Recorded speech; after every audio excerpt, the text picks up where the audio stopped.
Hey, yo, what's up, man? Thank y'all for tuning in to another episode of Matchmaker.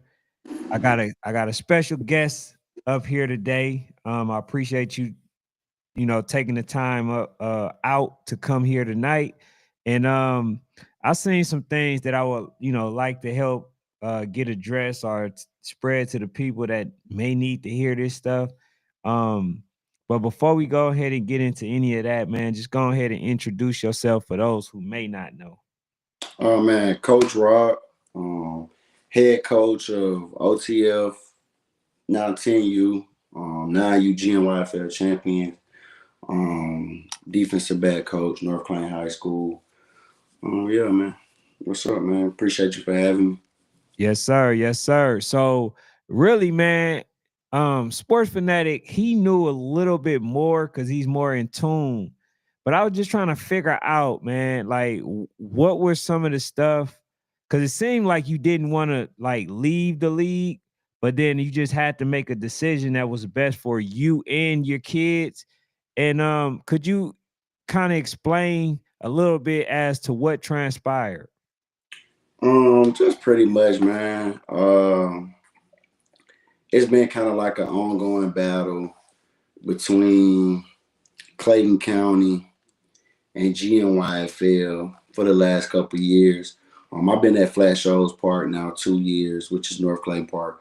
I've been there, for the last 2 years, and we dealt with the same thing last year, where it's kind of just more so the county wants to say that hey,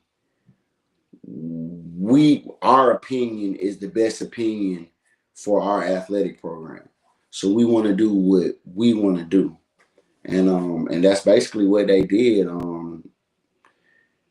They're trying to paint a picture as if, maybe the league isn't in the best interest of Clayton County Parks and Recs. But as we are, man, a lot of us who've been around football, especially for the last few years, that the GNYFL has been up and running.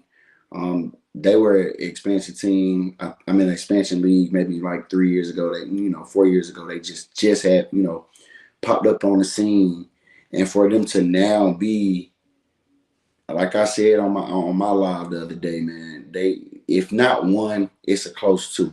As far as when you talking about all things that factor in combined, um, it's one of the best.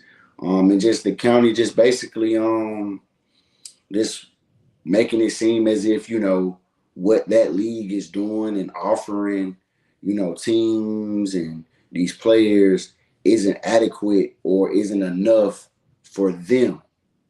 But what a lot of people forget about is in Clayton County, um, football hasn't been as dominant at the rec level. There's not many teams that have competitive runs. North Clayton, we kind of popped out of nowhere within the last 2 years, really competitive. Panhandle, not competitive. Nobody thinks about Panhandle when you're talking football. Jonesboro has had some good teams, but the park as a whole lately hasn't been a winning order. You know what I mean? I mean, it hasn't been competitive, should I say?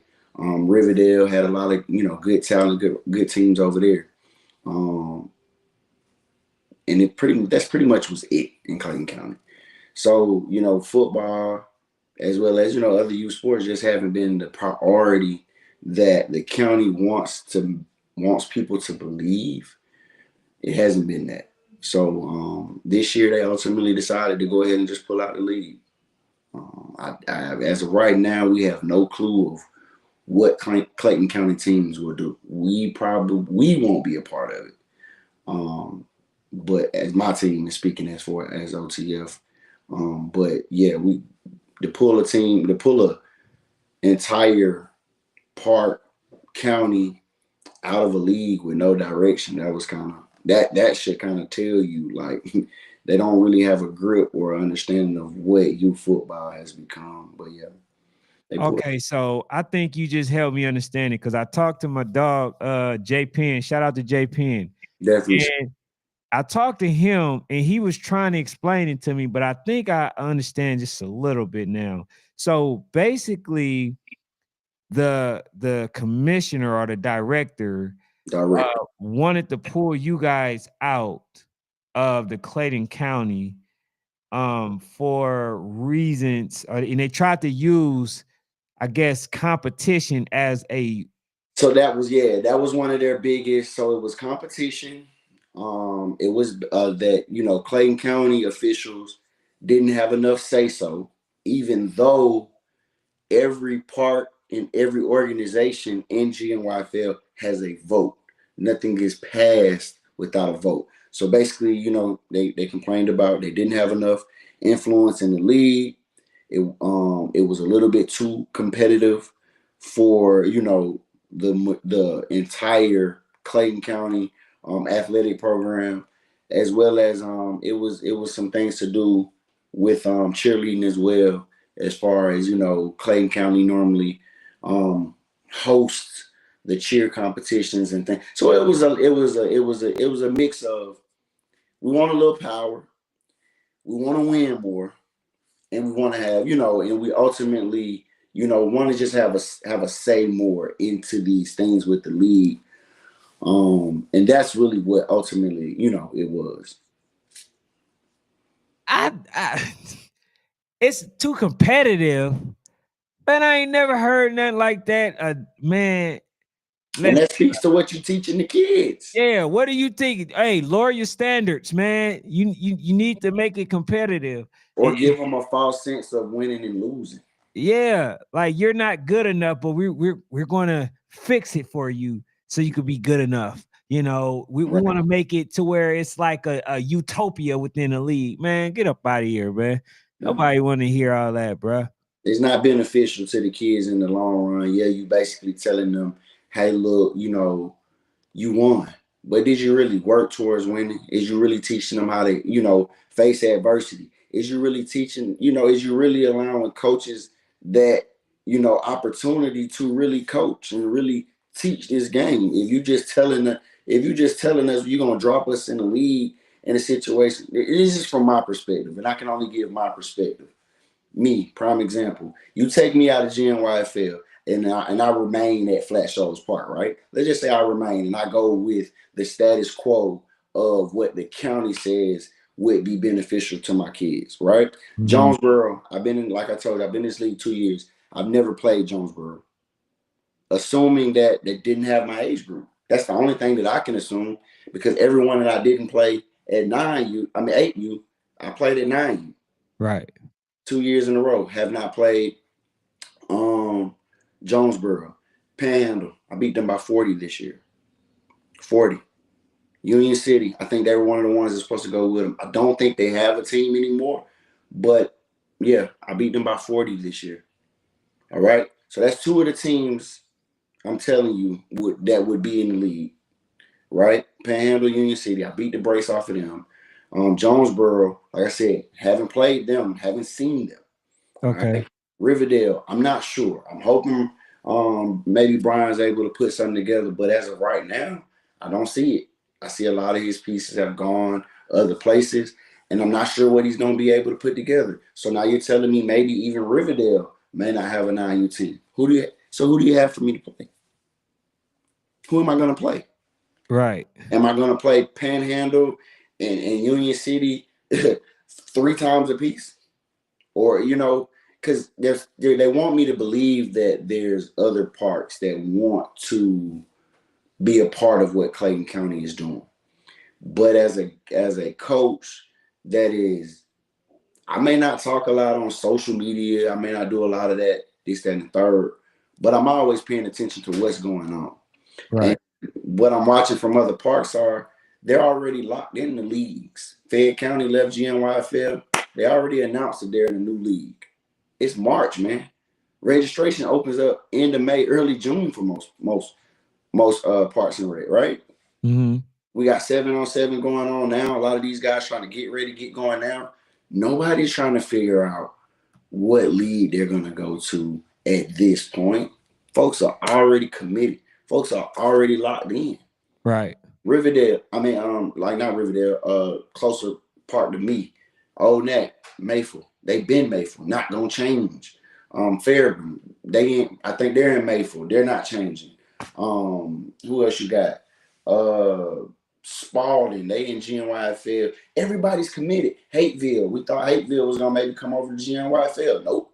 They've already released. Hey, we staying AYU. AYU is gonna be. I think it's Hateville, Fayette County, I think ABA, Stonecrest, Wallace Park. You know what I mean? These parks. I mean, where are we pulling these parks from? That's what I Right. want.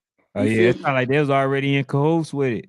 Right. So So, who else are you bringing to make me want to stay? And right. they So what can't. league are you? So what league are you in or planning on joining at this point? As of right now, I'm status quo. I'm in the Gmyfl. My situation that is best for my team. Now I don't know. Um, Either way it go, we have two situations in front of us. My coaching staff, my parents, and I. We still trying to figure out the best situation, but the situation will involve it. Will in both situations involve us staying in Gmyfl and being able to defend our title. That was big for us, and like I said, Gmyfl did a lot for us as far as a league. We won, and we got the notoriety that we needed. We got the games against the big teams, right? Handling business in the league, we was able to get out and play the RDUs. We was able to get out and play the ATL leagues. We was able to get out and, get on the national level from that league. So I don't see how, us playing in the Clayton County League would benefit us moving forward. But the situations we have in front of us is definitely going to allow us to remain in the league that we was in. We just trying to figure out the best fit for us. So when we figure that out as a coaching staff and as my parental core, then I come out and make official announcement. But right now, we locked in on 7-on-7. We gearing up to do UT, and we're gonna be a part of their 7-on-7, and we're gonna be a part of Atlanta Live 7-on-7. So Yeah. So when you had made your video, it mhm. seemed I thought people were upset with you, but it's like it can't be you because if the whole like organization, the whole Clayton County is the one that kind of pulled you from the what is it, Yeah. GMYFL, Mhm. right? If they're the one that pulled you from that, you ain't got no say in that, right? Because I always thought that the people was saying like, oh man, like you left, so we don't really need you as a team. But they're talking about the entire Least, yeah, Clayton the County. entire Clayton County. Because it wasn't. We had no say so as far as Flat Shows Park. We had no say so. I know. I'm not sure about what the other parks had, but Mm-hmm. I know this go around. Remember, I told you we was in the same situation last year. Right. OTF, we was like the face of it because Riverdale was trying to pull out last year. Union City was trying to pull out last year, and they was trying to pull the entire Clayton County out of it last year. Basically, OTF along with a couple of other, flat shows, park, coaches, parents, players. I think we had one or two from Riverdale there. But we went to the city hall meeting, and basically we voiced our opinion like, hey, how can you make a decision for us, but you don't ask us, the people who are on the front line, the people who are here every day with these kids, the people who are really pouring in that extra time to spend with the kids. How can you make a decision for us? And not saying that our even the fact of what we wanted could have changed anything. But if you talking about forwarding, progressing a community, progressing a county as a whole, wouldn't it be smart to ask the people who are on that Actually, front line yeah. what their opinion, or at least ask us what our opinion was? And the county didn't do that. They didn't do that this year as well. Basically, we got a phone. Well, I'll be honest. I found out from JP, and JP, when the first time, when he just recently posted that Clayton County was leaving. That was the first I heard of it this season. As far as us officially leaving. Prior to that, it was, nah, we good. We locked in. We not going nowhere. We gonna be there. Y'all don't worry. Keep practicing. That's all we kept, we kept hearing from our park director. We got a new park director this year. I can't remember his name, but I just met him. Like I said, I had just met him probably, but he was, look, y'all good. Y'all do y'all thing. Continue to, do what y'all doing with the football program, and everything will be status quo. And then JPN releases that last week. So that's when I found out. But that's like a slap in the face for a coach like me, right? Sure. Because I've been like, true enough, no, I don't. I no longer stay in the community that I coach in. Like I said, I coach high school football too, but that's the community that I grew up in. Flashover Park, my house that I grew up in, is directly across the street from that. You walk out that park, it's a neighborhood that's called Thornhedge. That's my neighborhood. Mm-hmm. I stay on that street. I went to North Clayton High School, 3 minutes around the corner.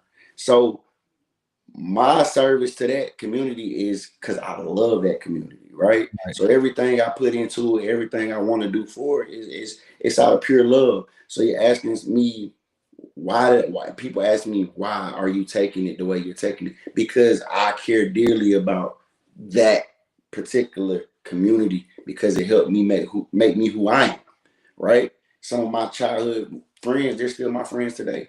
So, and I just want that type of family vibe when it came to flat shows, and just the county didn't extend that to us, you know what I'm saying? And it ain't just at the rec level, we see it at the high school level, we see it at the middle school level in Clayton County. Clayton County is suffering right now, though. So did they even host a council meeting this time? Did they do any of that, or they just came out, oh, we're going to say that it's just too competitive, which is the silliest thing I've ever heard? Or did they give you guys any chance to kind of voice your opinion this time? Nope, they had a meeting.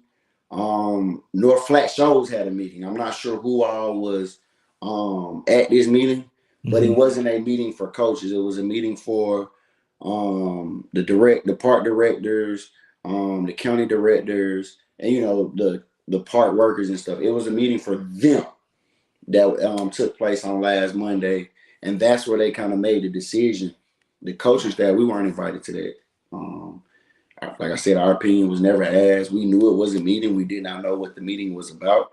It was just, hey, we got a meeting on Monday, and then Friday, that's when JPN dropped the news. So yeah, we never got an opportunity to sit in and talk this time. And like I told a lot of people too, I wasn't on that track this time. I mean, I was gonna let bygones be bygones, because if you think about, I keep telling people, and this is why I'm taking it the way that I'm taking it.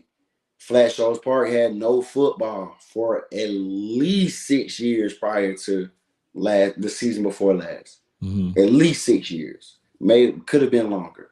For us to have every age group last season, 5 teams in the semifinals, 3 teams in the championship, and we bring 2 championships back to Flat Shoals, we built that from scratch. We built that, not the commissioners, not the park directors, not the nobody. The coaches, the players, the parents. We built that. Coach Adam, Coach Mario, Coach Slate, Coach Moon, my dog. Moon been there with me since day one, right? So we built that, us. So to tell us, hey, look, we're just gonna switch it up on y'all, and that's don't make sense. You know what I mean? So I just continue to just, realize that when I'm dealing with this Clayton County group of people, that I'm not finna argue this year. I'm not finna go to all of these meetings this year, because it's obvious that my opinion doesn't matter to them, because they're gonna do what they're gonna do anyways. So that's kind of just where we were with it this year. So yeah, we never went to any meetings, but we were never invited to meetings. Even the ones that we went to last year, that was more like a protest style. Like, we just gonna show up, you know what I mean? So it was never an invite on any level. It was us just basically getting word of mouth last year. Okay, cool, let's pull up. This year, man, come on. So does this impact y'all having a field or anything like that? Because they provided y'all with fields, correct? Right. But I've always had a feel, right? Because I coach high school. My high school coach, my head coach, Cap Burnett, he gave me that job with the mindset of, hey, I want you to have everything you need to get Flat Shows Park back up and going. And even if you need to use this high school facility to practice when you need to, it's here for you. So we've never had an issue with practice field. I always got a place to practice. As long as I'm tenured at North Clayton High School, my team walk down. Clay, we don't have an issue if wherever they go. If they choose to, you know, stick with me and roll with me, they got a place to practice. That's just what it is. So it's too many fields in Clayton County, and it's too many people I know from the years, you know, that I've been in this coaching thing and the years that I played in, and for me not to have a field. So I'm good. Whatever, you know, the park wants to do, that's fine, but that don't dictate what I do at the high school. So you're going independent then? Semi. I will, in order to be in Gmyfl, you have to be connected to a park, but that'll be my practice facility regardless. Okay. Yeah, because I'm looking at it, and because I'm on JPN when he says teams that affected by this decision are followed, which is Jonesboro Falcons, Rex Raiders, Panhandle, Gamecocks, Union City Eagles, Riverdale Blackhawks, and you guys. I mean, in North Clayton Eagles. So, and then like I'm looking at it, bro. It's to me, bro. What really sticks out for me is I just kind of similar dealt with somebody that treated certain teams and stuff unfair, or you got people that's in position of power abusing it. You see what I'm saying? That's what it feels like this situation is. Nah, they ain't even abusing it. The higher up, let's talk. Let's be real. All It's right. not. They ain't even abusing their power at Clayton County. They're not. They're just not using it. We, as I'm sure you guys been in football, I've been around youth sports for a while. It don't matter where you go, man. If you winning, you got a winning program, you're gonna have issues. It's inevitable. With anything that's successful, it's always gonna have bumps in the road, right? And the fact of the matter is, Clayton County officials don't want to deal with those bumps. They don't. That's what it comes down to. Because with Gmyfl, while everything for the most part is buttoned up, you got your instances where you got, it may be coaches might get into it verbally, which we got to cut down on that. But it's gonna happen everywhere you go. I don't care what league you in, what state you in, it's gonna happen. It's just something you got to deal with. Making sure that kids are safe, you know what I mean? Because I feel like that's more so what they want to say as far as the competitiveness. I think they want to say, well, it'll be a little bit safer over here. Okay. But injury, man, you can get hurt walking down the street, bro. You can get hurt going to your mailbox. That's So what is people any because I think I believe I heard you mentioned that parents, if I'm not mistaken, were complaining about teams being too good. Is that a thing? not parents, directors. Directors. We had directors from other parks that that were affected by us leaving, basically saying it's just too competitive. But these were parks that ultimately, when it was spiteful, they were what? They were dominant when they was just a Clayton County thing, right? Oh yeah, we maybe got a team or two in the championship. Or that's what that is. Parents, my parents specifically, my parents, you want to know what my parents said about Gmyfl when we first came? Man, what league you putting us in, man? Because my parents were used to AYU. My parents were used to, and we know for a good run, AYU was the toughest competition in the state. Why? Because at that time you did have all the elites, right? You had Falcon United when they were still up. You had RDU at their prime. You had ATL Elite as they were just kicking off. ABA was doing their thing and making, well, they still are, but all of these teams was in one league, bro.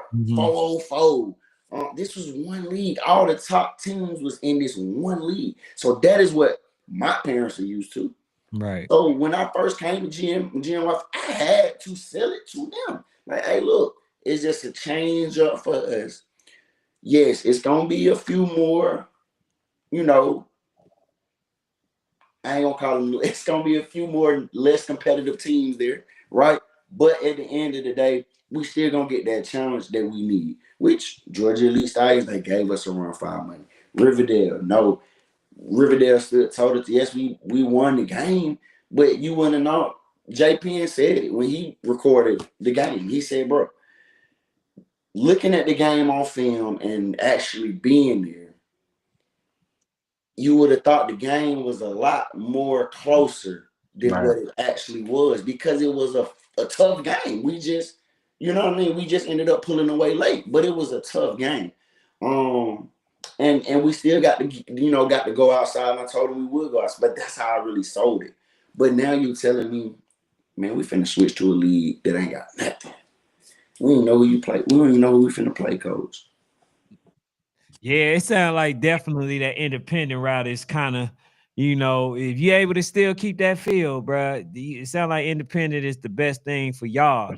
May not be for everybody else, but for y'all, that's what it seemed like the best route because there are teams that I've seen, even with this the league that I'm talking about, right? Where they unfair. They were upset and giving the team that was winning it and going undefeated, all of the issues, a lot of problems, suspending their coaches, doing all this other stuff or whatever.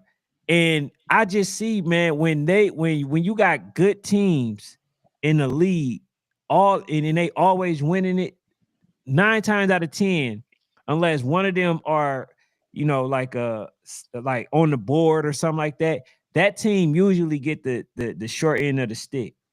Usually, every time. Like it's like the Voodoos. It's the, whatever team that you want to name. They always get the short end of the stick. So but nobody likes a winner. Yeah. For real. If we being real, they don't like winners. Yeah, it's sad. But good thing for you, we already been mentioning y'all. Y'all, Georgia Force, and a few other teams or whatever. Now y'all definitely I seen a couple of episodes last year, man. Y'all definitely show love, you know what I'm saying? But I appreciate y'all because when y'all spoke on us, y'all spoke your honesty. That's all I can ask for somebody. I'm never mad at anybody for talking football. If you talking football, we can talk it all day. But when you get to that point to where you're just being biased, I can't deal. And one thing y'all did do good with us was y'all kept it unbiased. Y'all let us know, hey, look, OTF is on the rise. Hey, look, I see some good things for OTF. But y'all also said, hey, look, I think we were going up against RDU and y'all talked about it a little bit. Y'all weren't sure. Were we ready for that challenge? What we would look like walking into that game? And y'all kept it real. Nobody can be upset with a unbiased opinion, and that's what I do appreciate about y'all. I appreciate that. Third year though, coach. Third year. So now we believe a little bit more now. Oh yeah. Well, hey, let's get into the talk, man. He said he's gonna put you a little bit on that hot seat this year, coach. We got to put you a little bit on because first year we like him, man. He just getting over there. Like, it takes time. Second year, they got to test the waters. Yeah. Okay, oh shit, 12, 11, 10, all that they rank now. Oh yeah, next year the expectations is we got to be top 7, 8. You know what I'm saying? Man, we trying, you've been there before. We're going for the goal. Like I told people, man, a lot of people around me know. A couple of my competitors know because I ain't trying to be on no surprise stuff. This is my last youth season. So I told my guys, like, with this being the last one, it's different. This season gonna be a whole lot different because, when you're going out, you want to go out on top. A lot of my guys, so, I got a couple of early July kids. They going to 6th grade this year. On my side of town is middle school football available at 6th grade. So this season will allow them to go to 6th grade, be able to play with me still, And then my rest of mine go to 6th grade next year, bro. I'm letting the middle school programs have them, just because I feel like, you know, if middle school football is available to a kid, in my opinion, it's more beneficial. Why? Because it gets them adapted to really going to that high school program. It's a different type of football when you get to that high school football. And when if rec, I love it, right? Because rec now it gets so much exposure. You know, it's, you know, we got this guy filming, they chopping up, they putting the edits out. I love this for the kids, right? But I be trying to tell them, I've had guys that have been elite. Man, you get to that high school level where you coming up against a school that got 12 seniors, been in a program for 4 years. That means they've been in a weight program for 4 years. They've been now in a classroom and learning how to truly watch, study, and develop film, right? And they also been on meal plans as well, right? So they truly bigger, faster, stronger. Because now you're talking about a 4-year high school run. It's different, man. It's a lot. I agree. I agree, Cole, and I like that because me and him had a debate all the time. Because I ain't gonna lie, I think the whole exposure debate is overrated. I think that shit is overrated. Everybody ain't getting exposed. Right. So, matter of fact, most kids ain't getting exposed. We talk about really the same 4-5 kids. So most kids ain't getting exposed, and they not in a real system. You know what I'm saying?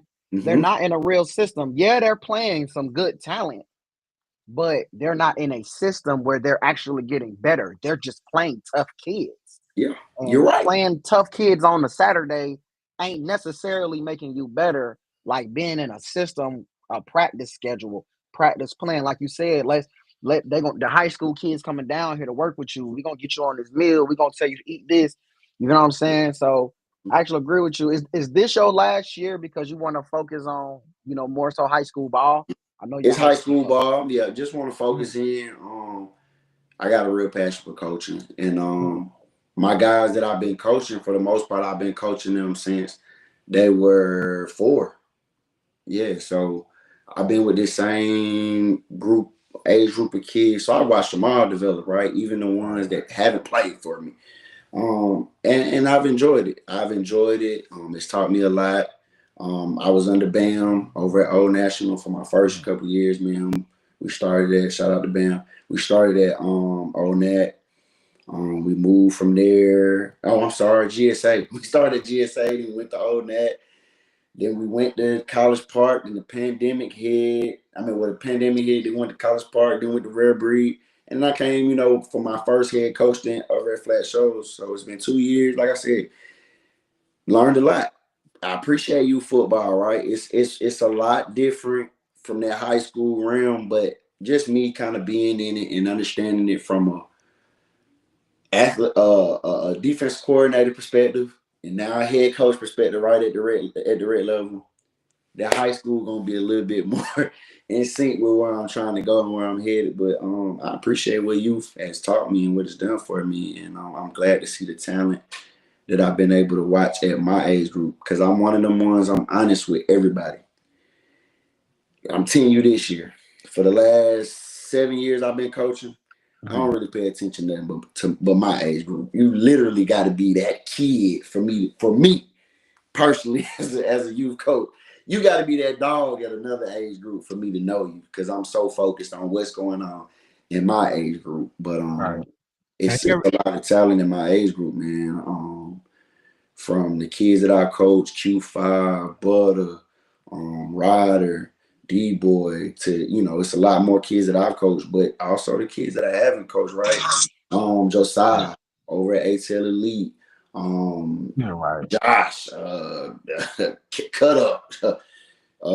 It's so many kids. I could go on all day, but just watching these kids, and I watched them since they were 5 years old. So I've been able to see them grow, develop, and man, I'm happy with it, and I'm cool with moving on after the end of this season. So are you more so looking to travel this year? Like, and have you even put together a schedule? Or you haven't did that yet? I'm getting ready to start now. You know me, man. I'm not last year we bumped that we got outside a little bit more, right? We went to Tifton, we went to Alabama, then we ended up going to Panama at the end of the season down there to UTN. This year for us, like I told my staff, it ain't about playing a million games because I'm not an advocate for a bunch of games. Man, I'm just be real. We played 30 games last season. That's too much football. I'll be telling. And that was because why we played games, but we just in the day and time now where you just got to play the right games and you got to win them. That's what's big. So that's more so my focus this year. Making sure I get in with the RDUs. RDU knocked us off last year, but it was a tough game.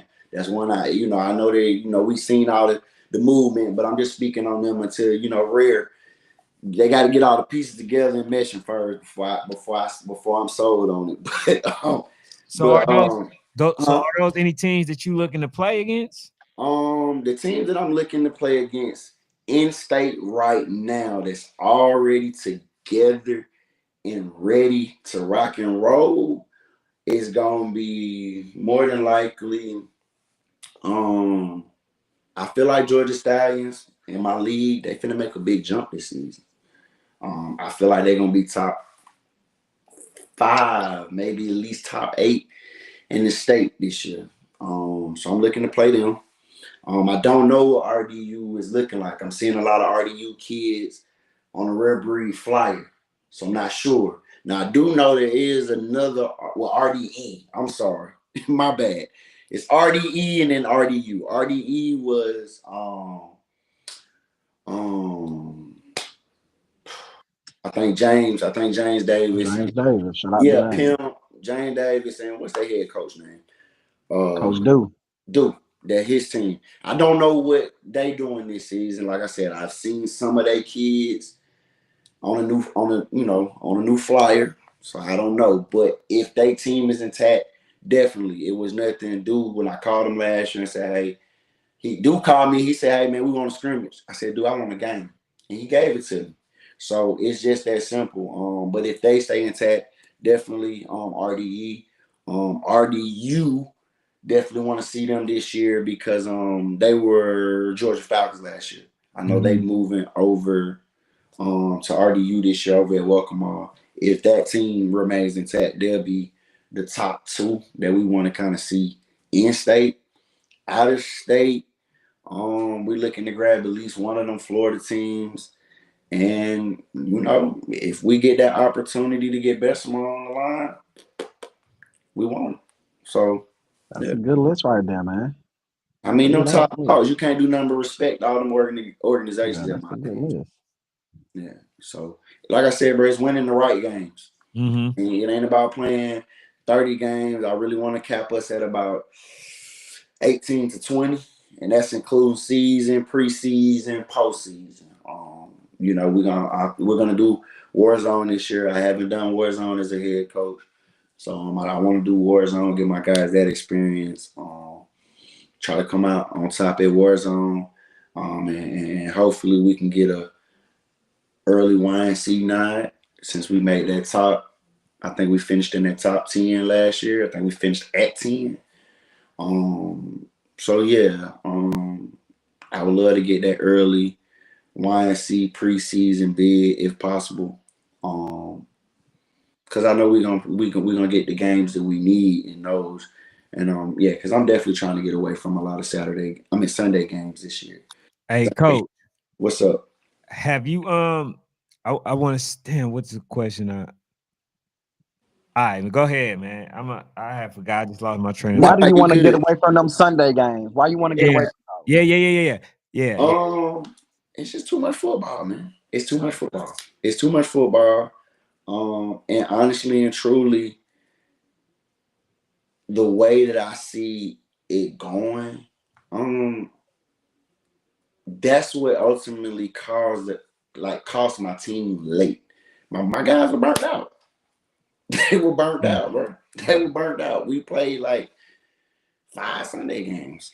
That's what I wanted to ask you. So you see a lot of people getting they getting a lot of players, right? You see some teams, 10U. I even think Georgia Force is going to be a force to be reckoned with, right? That's another team. Leave that Force team, but yeah, I got you. Yeah, I think they're going to be a really good team. So have you added, some special pieces on this offseason as of yet? Or you haven't even start your recruiting process? I've added 3 linemen.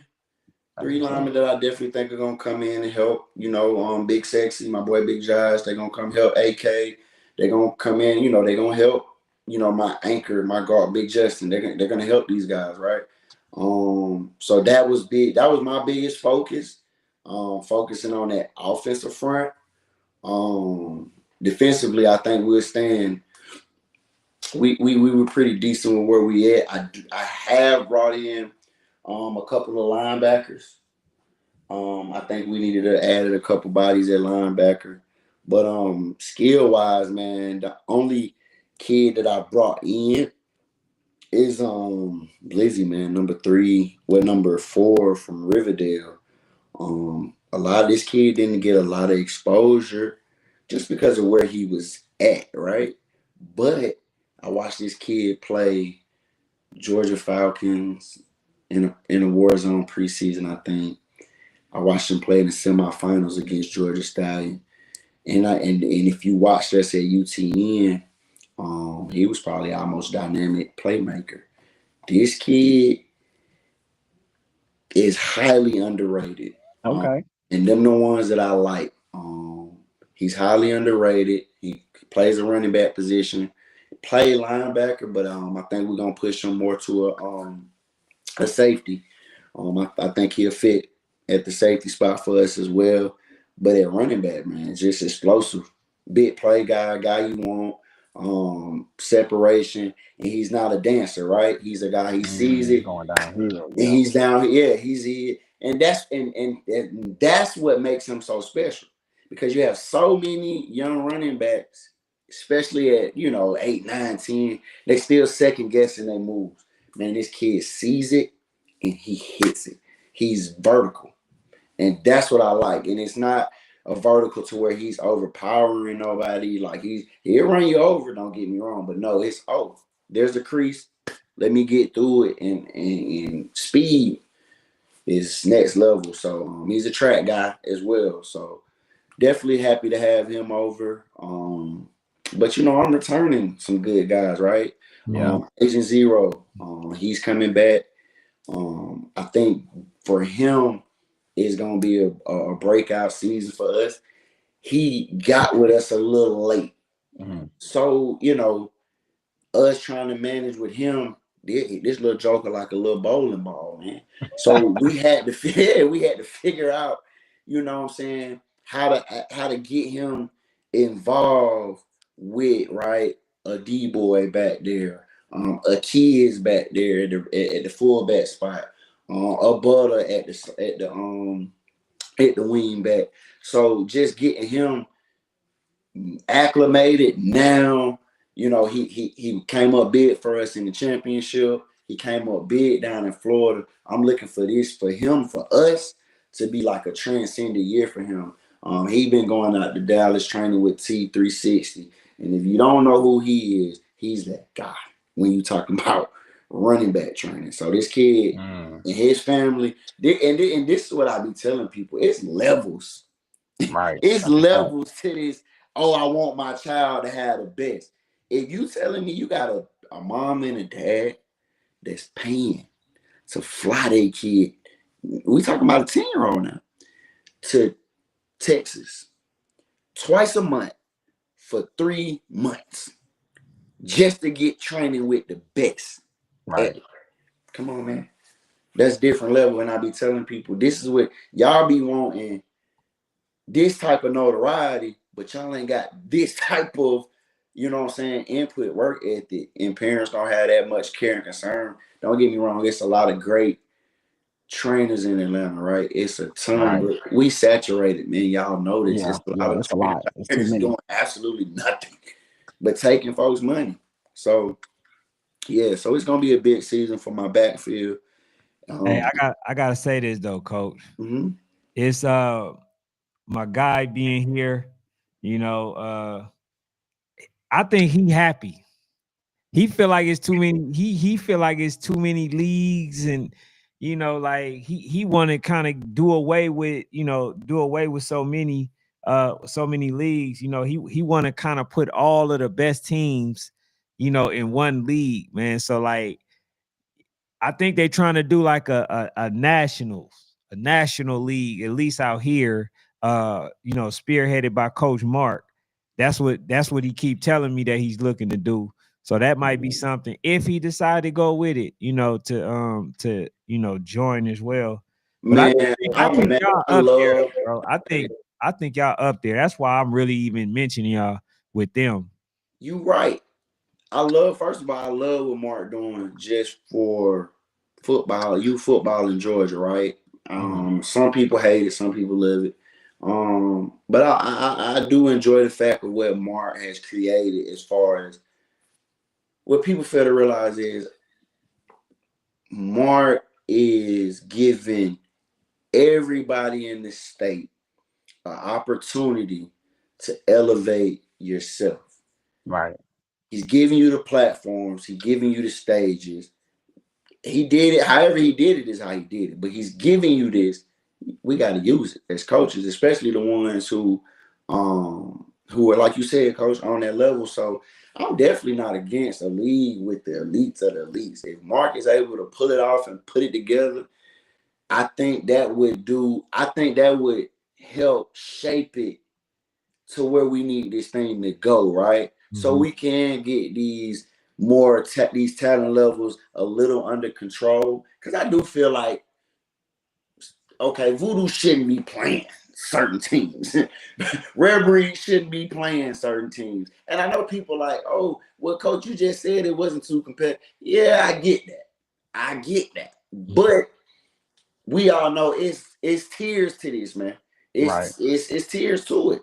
And just like a high school player, for example, what we got? We got 1-star, 2-star, 3-star, 4-star. We got the same thing with teams in youth football, man. It's some 5-star teams out there. It's some 4-star teams out there, 3-star, 2-star, 1-star. So I feel it would be a good help because you get the talent level more competitive there. Because I'm gonna be real, some teams when they playing teams like Voodoo or they playing teams like Rare Breed, and they may not be ready for that, but it's just the way the chips fell.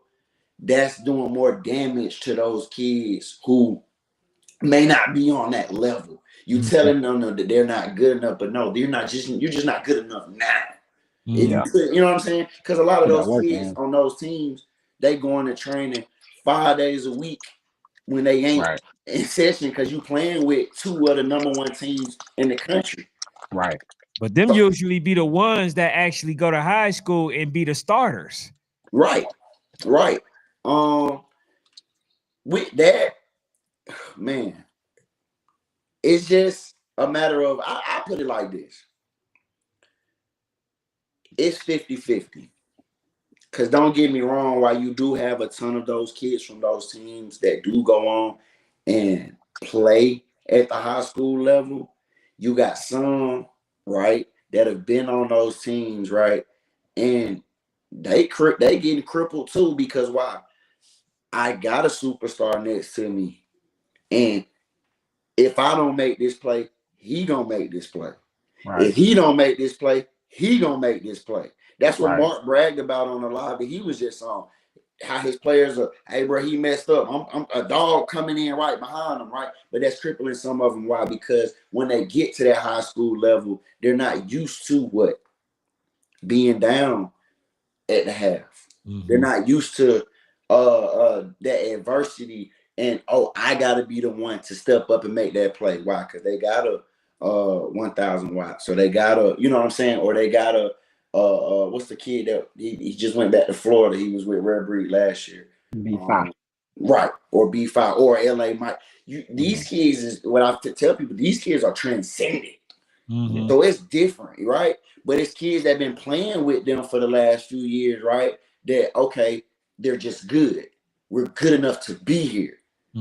So when those guys get to the high school level, it's some of them gonna fall into a situation, right, to where they're expected to play because they've been playing at this high level for so long, but they ain't used to winning on they. You know what I'm saying? They ain't used to having every play on them, and that can cripple a kid.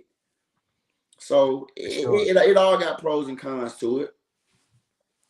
Yeah, man. I think this year though we should have a lot of great games. I think 10U is gonna be amazing. 10U is the most competitive age group this season. Hands down. Especially like on paper, but I can't wait to see everybody play and just see what everybody's doing so I can make the assessment myself. Right now everything look great on paper. Right. I always say what a difference a year can make.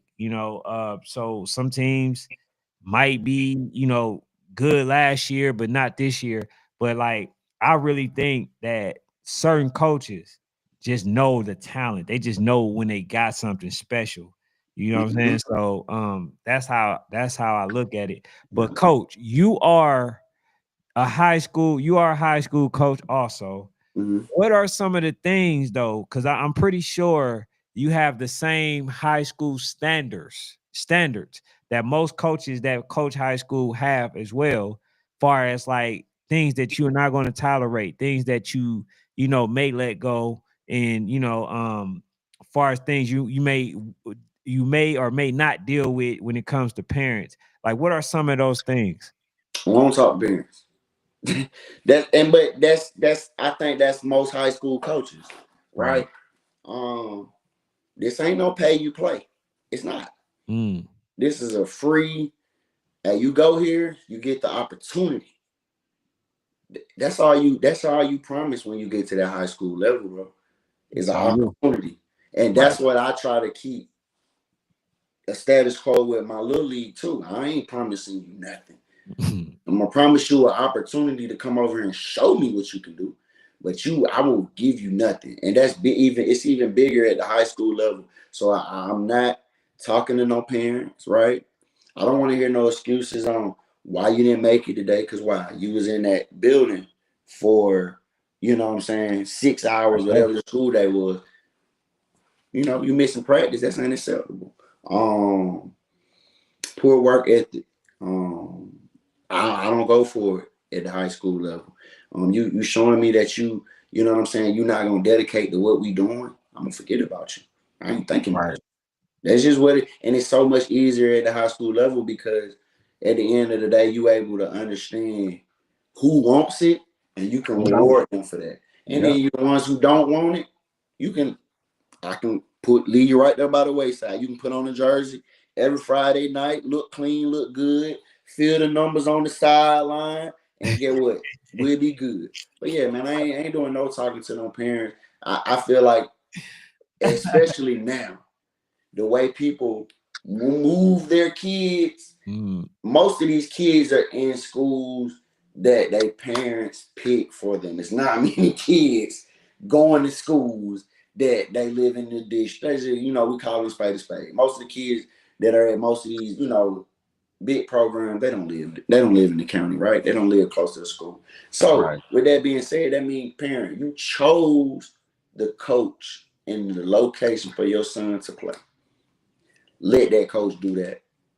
Ain't no need for you to be hounding that coach. Ain't no need for you to be calling that coach. Ain't no need for you to be texting that coach. Trust the coach. You put your child there. Right. I think that's one of my biggest things. Just trust me. Just trust me as a coach. Trust to know that I'm getting up every day and I'm studying my playbook just like my players do. I'm watching film more than my players do, right? I still new stuff that I'm learning. Every coach's clinic I go to, I'm learning something new because technique is different. The game is played different. I come from a run dominant era of football, right? But it's a pass first era now. So the dynamics have changed. You know what I mean? I got DB coaches that used to teach L step. Well, the L step is obsolete now. They're using V step now. It's so much that you're learning. So that's why when you get to that high school level, it's so much different. It's so much faster, right? It's so much more. So just me, I'm not going for nobody who's not locked in because it's so much more, and I gotta hold you accountable to that. Otherwise, you're not gonna get it. You're just gonna be another player, just like I said, putting a jersey on and just pulling up on Friday. Because do y'all have YNC or just any nationals aspirations this year? YNC is the goal, but like, man, after last season, it's like I don't know who's gonna be the big dog this year. YNC has dominated so long, but then we watched the Cams pull some of that. You know what I'm saying? He pulled some. UTN pulled some. I don't think YNC had the firepower as far as just So like you do actually. have like a YNC, C1N.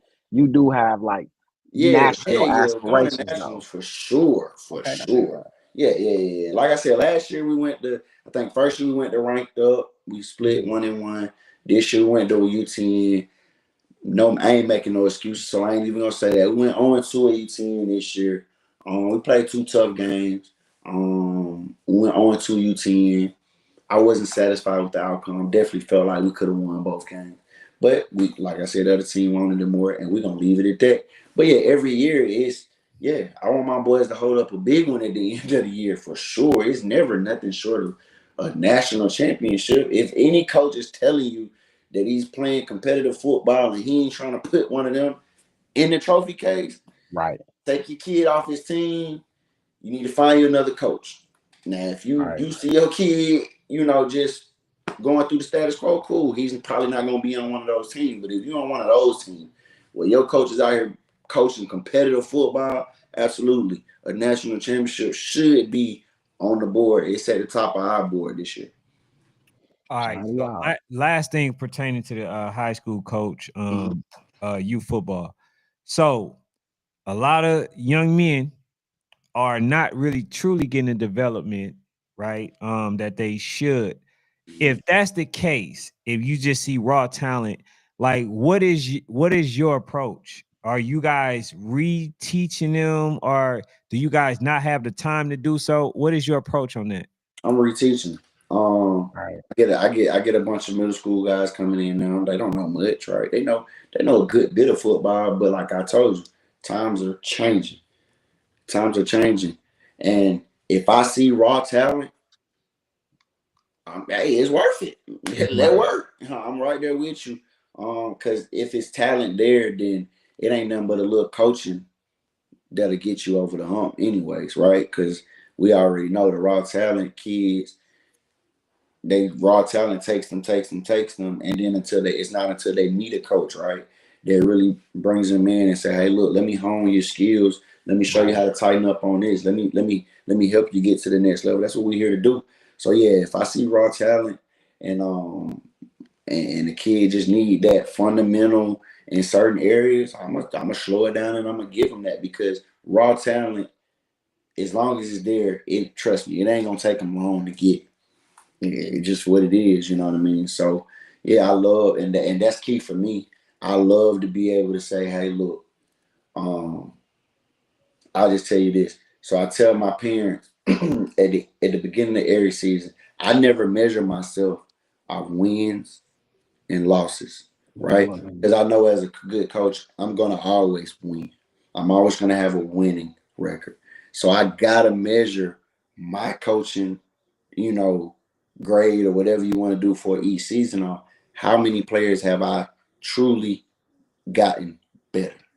Right. And that's big for me. I'm always analyzing and trying to figure out which ones are gonna get the most out of me this year. Right. Who wants the most out of me? So at the end of the season, I can go back and I say, hey, mom, hey, you remember he was struggling with this?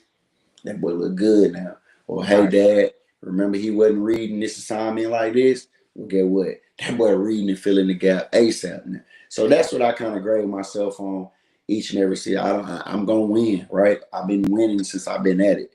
I won a championship with BAM, and I don't won a championship, here as a head coach, you know what I'm saying? And even at the high school, it's winning heritage at North Clayton. And we just trying to get back to that level. So any kid that want to do it, showed me he want to do it, and got a little bit, the smallest and smidge of the talent, I'm willing to definitely bring him along and help him get better. That's a bet. Mm-hmm. That's a bet. So answer my questions that I've been having for a while, man. Yeah, he did for sure. Because I'm just under the impression, that a lot of these coaches don't have the time, especially when they got, they trying to keep their job for one, and then far as things that they should know, they're kind of unwilling to go over with them because they got so many students and stuff like that. And then the other thing is because, like you said, everything is changing, right? I just watched the coach talk about how, like he not even looking at high school students right now. The basketball coach. Yeah, because of the portal. We was talking about that. He's not, and I'm saying like, okay, well, it sounds like junior college is gonna be popping because if they're not looking at you right now, some of them, right? Because I'm sure that this is translating to every sport. If they're not doing that now, and then everybody is jumping in the portal because it's just so unorganized, right? Mm-hmm. Then some of them kids that's not getting looked at like that, they're going to have to probably go to the junior college, take their 2 years, and then go ahead and do their 4 years in college. That's if they don't get drafted prior before that. But I'm looking at it and I'm like, man, things are really changing. Some for the better, some for the worse. The better is we was just talking about this. Me and my coaching staff. We was just talking about this. My high school coach staff. We was talking about this. What's today? Wednesday, Monday. So basically, the dynamics of football as a whole has changed, right? I hear a lot of people. I hear a lot of people now say the exposure is they get seen more. They don't. It ain't like when we was growing up. It was so hard because we couldn't be. You're right, but with, like I said, with every good thing comes a con. So the con to it now is, okay, players at the next level. We talking college because we speaking from a high school perspective right now. Players at the next level, right? They get paid now, right? That's a big thing for everyone with the NIL and the collective situation, right? So that's ultimately, even though that these players deserve it, that is what really has changed the dynamic of football. Because when you speak of it, I got guys, right? I got 5-star guys, and then I got guys that are, no star, and they're just getting, these smaller schools. Mm-hmm. But what's going to occur is this. We about to see an influx of guys. The tiers are about to go down. Remember, we always talk. I've been saying tiers all night. The tiers are about to drop. So these kids who traditionally come out of high school, right, and they may normally would have gone to a UCLA or a UGA or these Power Fives, where now they going down a step, right? So they going, let's say now they're going D1 AA, D1. Now they're going there, right? They're going to these tier schools. So now the guys that were getting these scholarships to those schools, what's happening to them? They bumping down. So it's gonna drop the tiers. Because what's happening now is, if I'm gonna pay a kid $1 million to come here, I'd rather pay a kid that got a year, maybe a year or two under his belt in a college program. He done got that excess nonsense out of him, right? The excessive partying, not missing meetings, all that. No, let him go to a smaller school. Let him develop there. Now, when he gets to Georgia or he gets to wherever, whatever, now it's more feasible for those schools. So I don't think JUCO is gonna make an influx, but I do see more so of these HBCUs are gonna benefit from it. These D2 schools, they're gonna benefit from it, right? But what parents and what these players are gonna have to understand is, this is the new status quo. If you had your mindset on these Power Fives, you're gonna have to go. It's damn near like us, right? It's almost like when we play. Right. You got to be him. You got to be that guy beyond a reasonable doubt now to get one of these offers from these bigger schools, because it's too much money in play now. These big schools can't afford to risk. Hey, look, I'm gonna take 5 DBs from high school and only one of them panning out.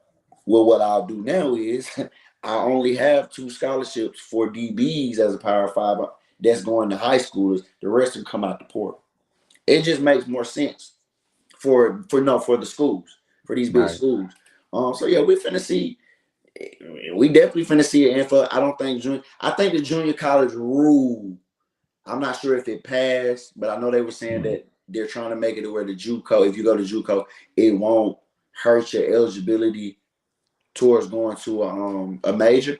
But I don't know if it went through. But yeah, man, the cycle is changing, man. These cats don't understand that it's really gonna be them ones who put in that work every day. I don't care if you're a 4-star, 5-star now.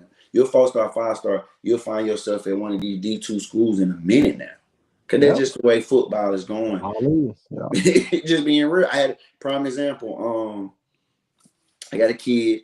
Well, I know a kid. He didn't play for me, but I love his story because he went in, his parents, everybody was on board. They came up with a plan and they executed. Okay, cool.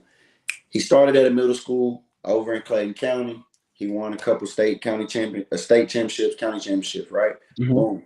He transfers over to Creekside for his high school career. At that point in time, the community is already behind this kid, and we're still behind this kid. This kid, Daquan White, damn it, because I'm celebrating him. I'm not finna hire him. Daquan White, he goes over to Creekside. He balls out. He's one of the best defensive backs in his class, right? We know Creekside at this point in time, this was a couple, like 2-3 years ago when they were playing that national schedule. So he was on those teams and that state semifinals team. All right, cool. He ended up going to East Michigan. I think it's East Michigan. I think it's East something. I think it's East Michigan. But he was there for 2 years. This kid could have went Power 5 out the gate. But it wasn't a promise that, you know what I mean? It wasn't a guarantee that he was going to get the attention. He was going to get the opportunity, and he was going to get what he needed to get to that next level. So this kid said, you know what? I'm going to go over here. I'm going to ball out over here. So he went there 2 years. He balled out, won a couple, I think he won freshman player of the year, week couple times. He was all-region player. All-conference player. I'm mixing up high school and college. But he was an all-conference player. And now he got his opportunity at Georgia Tech, right? He's finna get his opportunity to step in. Hey, you a junior now, coming in as far as, eligibility. And they looking for him to play now. We're looking for you to lead this secondary now. They stuck to his guns. A lot of kids are gonna think that, I'm going to this smaller school and I'm never gonna make it to where I go. But he's a prime example. I'm gonna go where I want it. I'm gonna go where I'm gonna play, develop what I need to develop, and then I'm gonna go get to where I want to be. And that's the mentality that a lot of these kids are gonna have to have. Because like I said, it's different now, right? Everybody got training now. Everybody, you know what I'm saying? Everybody got social media now. So just because you are this at this age and this age, that next level is different because it's too much money to be thrown around for people to be investing in you, and you don't turn out to be the player that they need. So like I said, these colleges, I'm gonna go get this guy over here who's been in college for 2 years. I don't care if he's been at a smaller program. I'm gonna go over here, get him. He knows what college football is about. We ain't got to do nothing now but put that Power 5 or whatever weight room on him, meal plan on him, and he good to go. You know what I'm saying? They get more out of their money for that way. Right. So now, I've seen that, and I've heard and I've read. I'm not sure if it was vague or not, that a lot of times, right? And this is what I think that actually give the schools a little bit of more power, unless they had that conversation before the player leave. When you leave a school, you lose you lose your scholarship, right? So therefore, like you got people out there that's, and that's what they said about the guy, who was doing the stuff that he was doing. That one, he even told a player that he can get him at a specific place, and the person left and lost his scholarship. So you can do that. You can go somewhere, lose your scholarship, and possibly give the school leverage to not even pay you what you thought you was gonna get. So like it's a game out there that's gonna be played like that. I can assure that, because like just like the quarterback that played for UNLV, before he went there, even though they had a winning system and they won that throughout that year, didn't lose or anything, they promised that young man, that they were going to give him an X amount of money, but when he got there, they had no intentions of paying. So it's a lot of stuff that's going to be going on, news, all that. Because right now, bro, it's just the wild, wild west. Like it's literally no structure. But I can see in the future, this is what I see them doing. You can only hit the portal once a year. I mean, not once a year, but you can only hit it once in your college career. Right. I think COVID did that because it used to be when we played. Prime example, I lost a year of eligibility. Right, I lost one.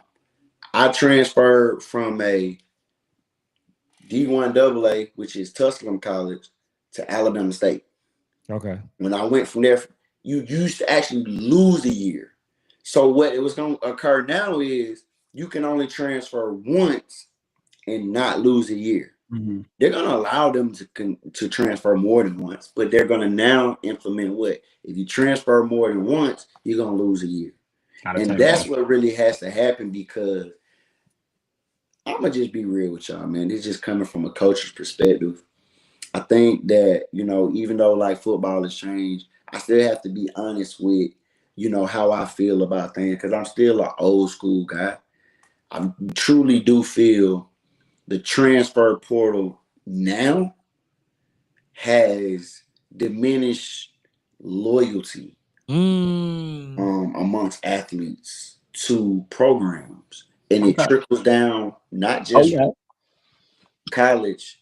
You see it at the high school level, you see it at the middle school level, and you see it at the rec level, because now you can have a winning season. You could be the best player on this team, and it could be a situation where it's more money or whatever the case may be, and now this kid is like, I'm gone. Well, what about that coach who's poured his time, who's put in the extra work with you, who stayed late with you, who picked you up to take you to practice if you're on the rec level, who waited on you until your mama got out of work at 8, 9 o'clock when you at the high school level, who, who got up at 4 a.m. instead of 5 a.m. to get to school, get to the campus, to sit in film with you, to help you break down film and understand film better. See, that's where I'm at with it, right? Because these players are now seeing that, oh, I don't have to stick around. I can go grab this over here. Then next thing you know, oh, cool, it's something better over here. Cool, I'm gonna go grab that over there.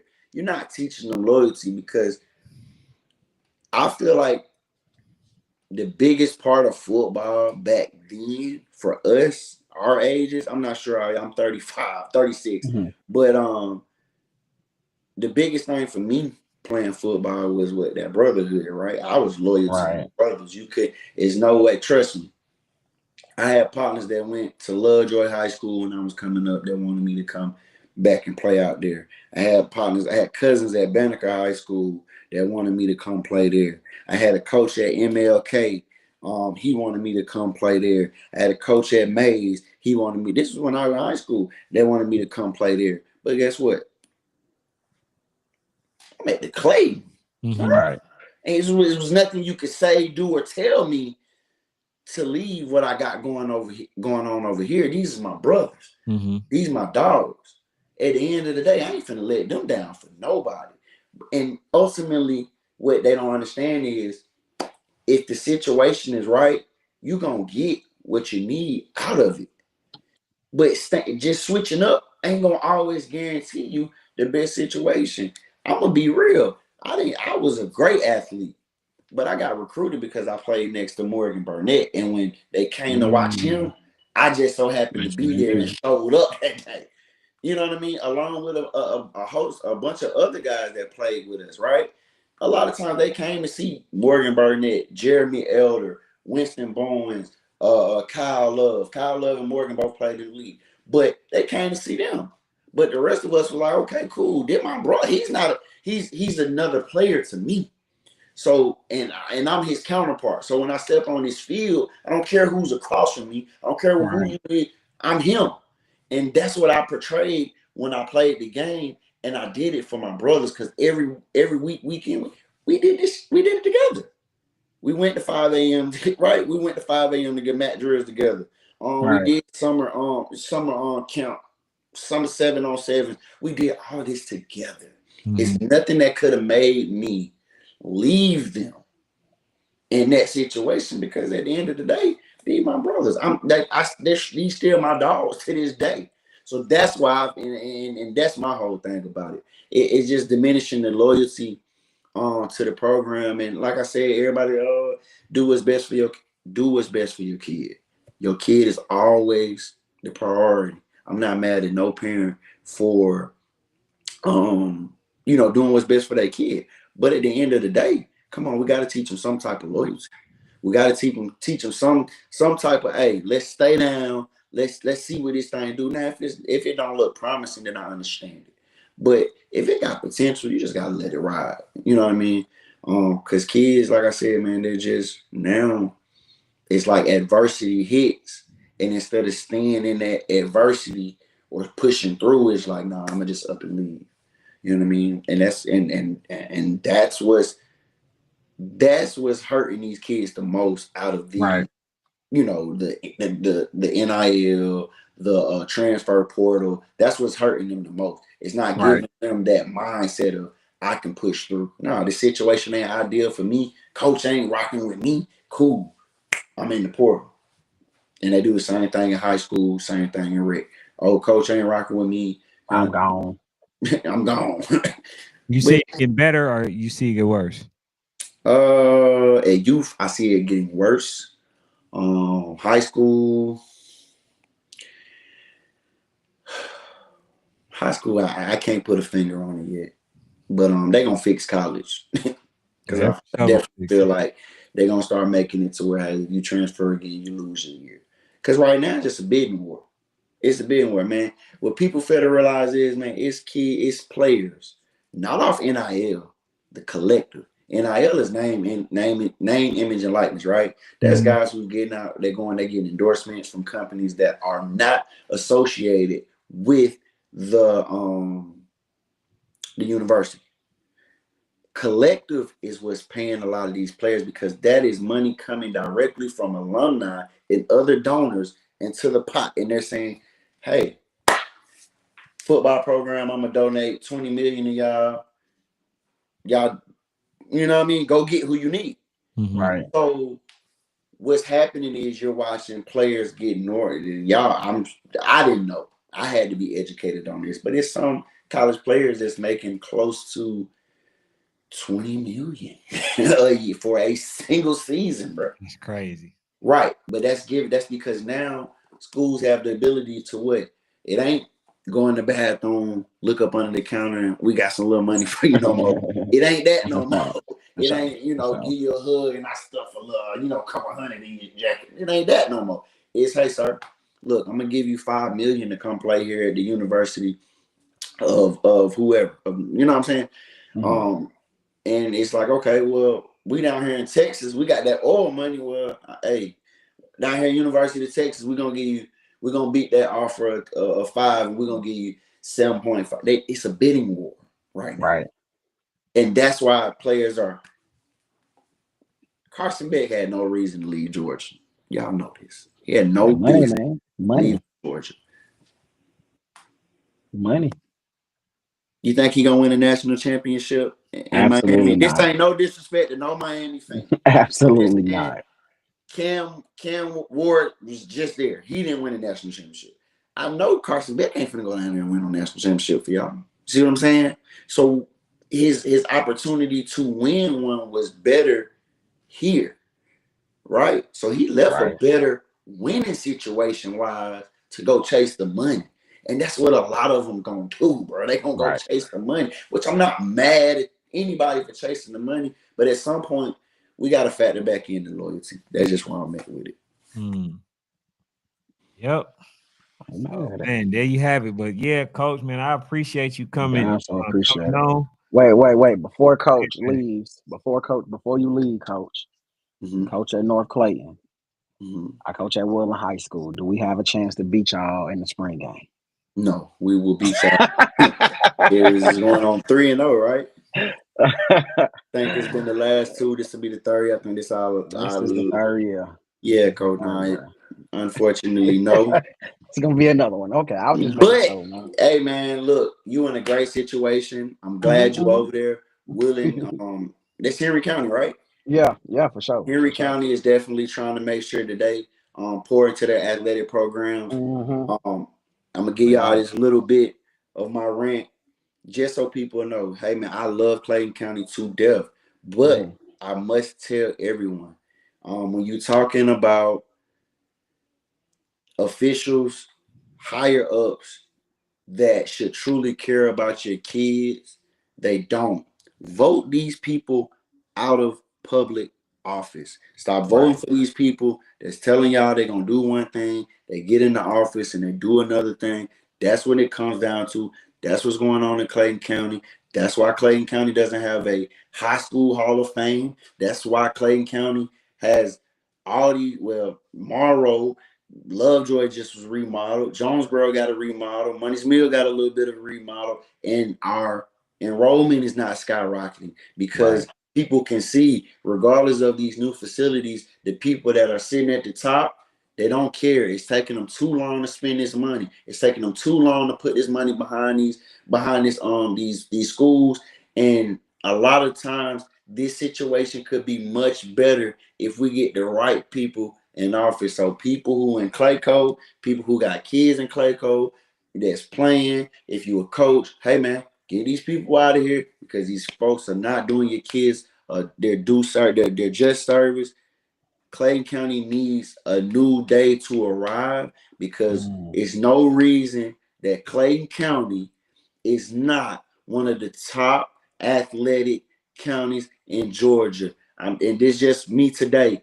North Clayton High School alone has 9 NFL alumni. Lovejoy High School has 6 NFL alumni. Jonesboro High School has 3, I think it's 4 NFL alumni. Forest Park has Hines Ward, probably one of our biggest alumni. We got too much talent that has come out this county for this county to be dying as far as with sports. And like I said, it ain't just youth, it ain't just middle school, it's all of it.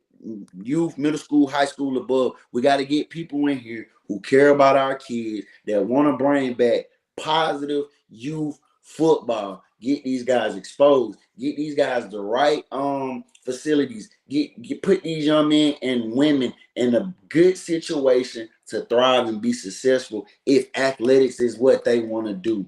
Right. So man, that's there it, man. There it is. Hey, better way to end than that. Hey, do your job, y'all. It's time. For sure. Hey man, I appreciate y'all for having me, man. We appreciate you to come through.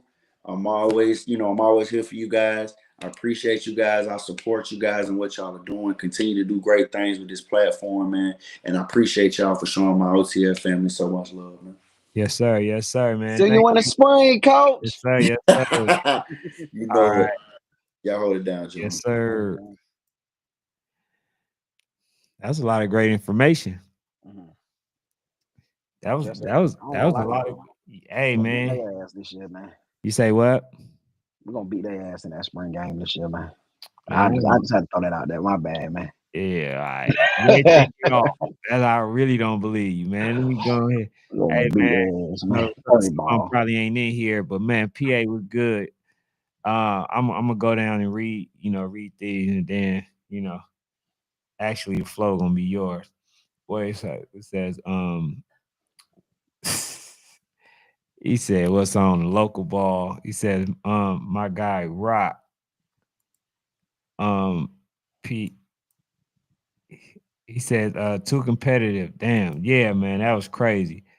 Jace, he says, come to Wheeler High School football. Georgia Buckeyes. All right, definitely a rec league talk. What's up, Asia? He said, who? Hey man, T Street ain't got no chill button, bro. Oh man, it's no filter on the street. They rec teams of Southside. All right, let me see. He says, man, cool. He says, man, cool G rap. He said once said rules are different, and so it's life. When you think with a shank and talk with a knife. He said it's about choices. Either you going national or you not. What's good, Pop? Says Peace Fanatic on the set. Oh yeah, my dog not T Street, but PA an apology, man. I end up saying something. I was actually wrong. I said something about a merger, but I was the one that was actually wrong. But let me see. It says every state seems to be having some sort of issues with youth. Yeah, bro, these fools don't be caring about no leagues. Yeah. So we gonna pop that this year too. It says who he coaching this year is Clayton 10U. Says Ken like exposure it is. Ken and his damn exposure, man. Man. Him and his damn fucking exposure. I think exposure is good too. I just don't. I think it's overrated, bro. I just do. I think the credit we give national ball is overrated. It's extreme. All this they play tough competition. Okay, it's not just about playing. I guess tough competition, which tough competition is everywhere. You know what I'm saying? But also, I think it means something to be in a system. We talk a lot of programs don't have systems. They're not. They just get a bunch of good kids and they go out and play. Well, those kids aren't necessarily getting better. So those can be some advantages that middle school programs do give. You know what I'm saying? And it's not all, but a lot of middle school programs give you a system that you can be in all the way up to high school, and it gives you an early advantage. Like he said, when you step foot in high school, I've been doing a lot of this in my middle school because my high school coaches be down here with my middle school coaches, and it's just a filtering process.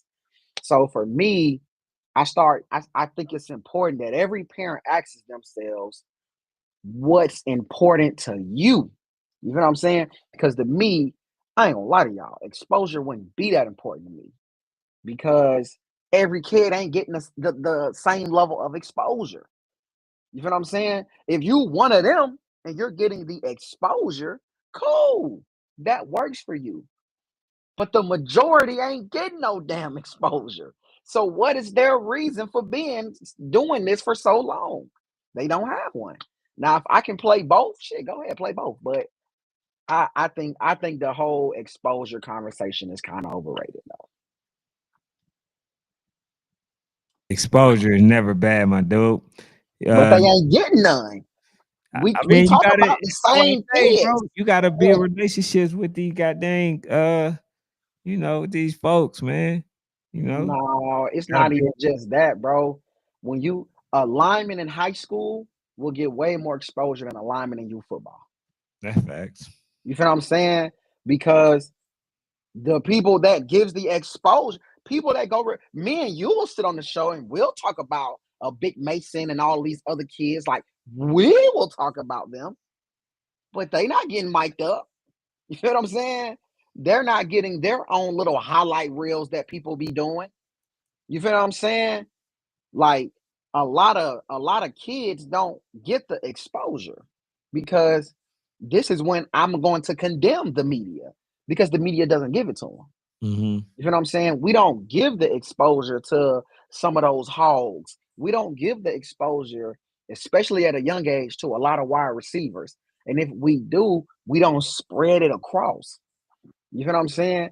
We expose the same kids. A lot of media all talk about the same kids, which is why, like, when we do our ranking, when we did our, top 20, you did 20, I did 20.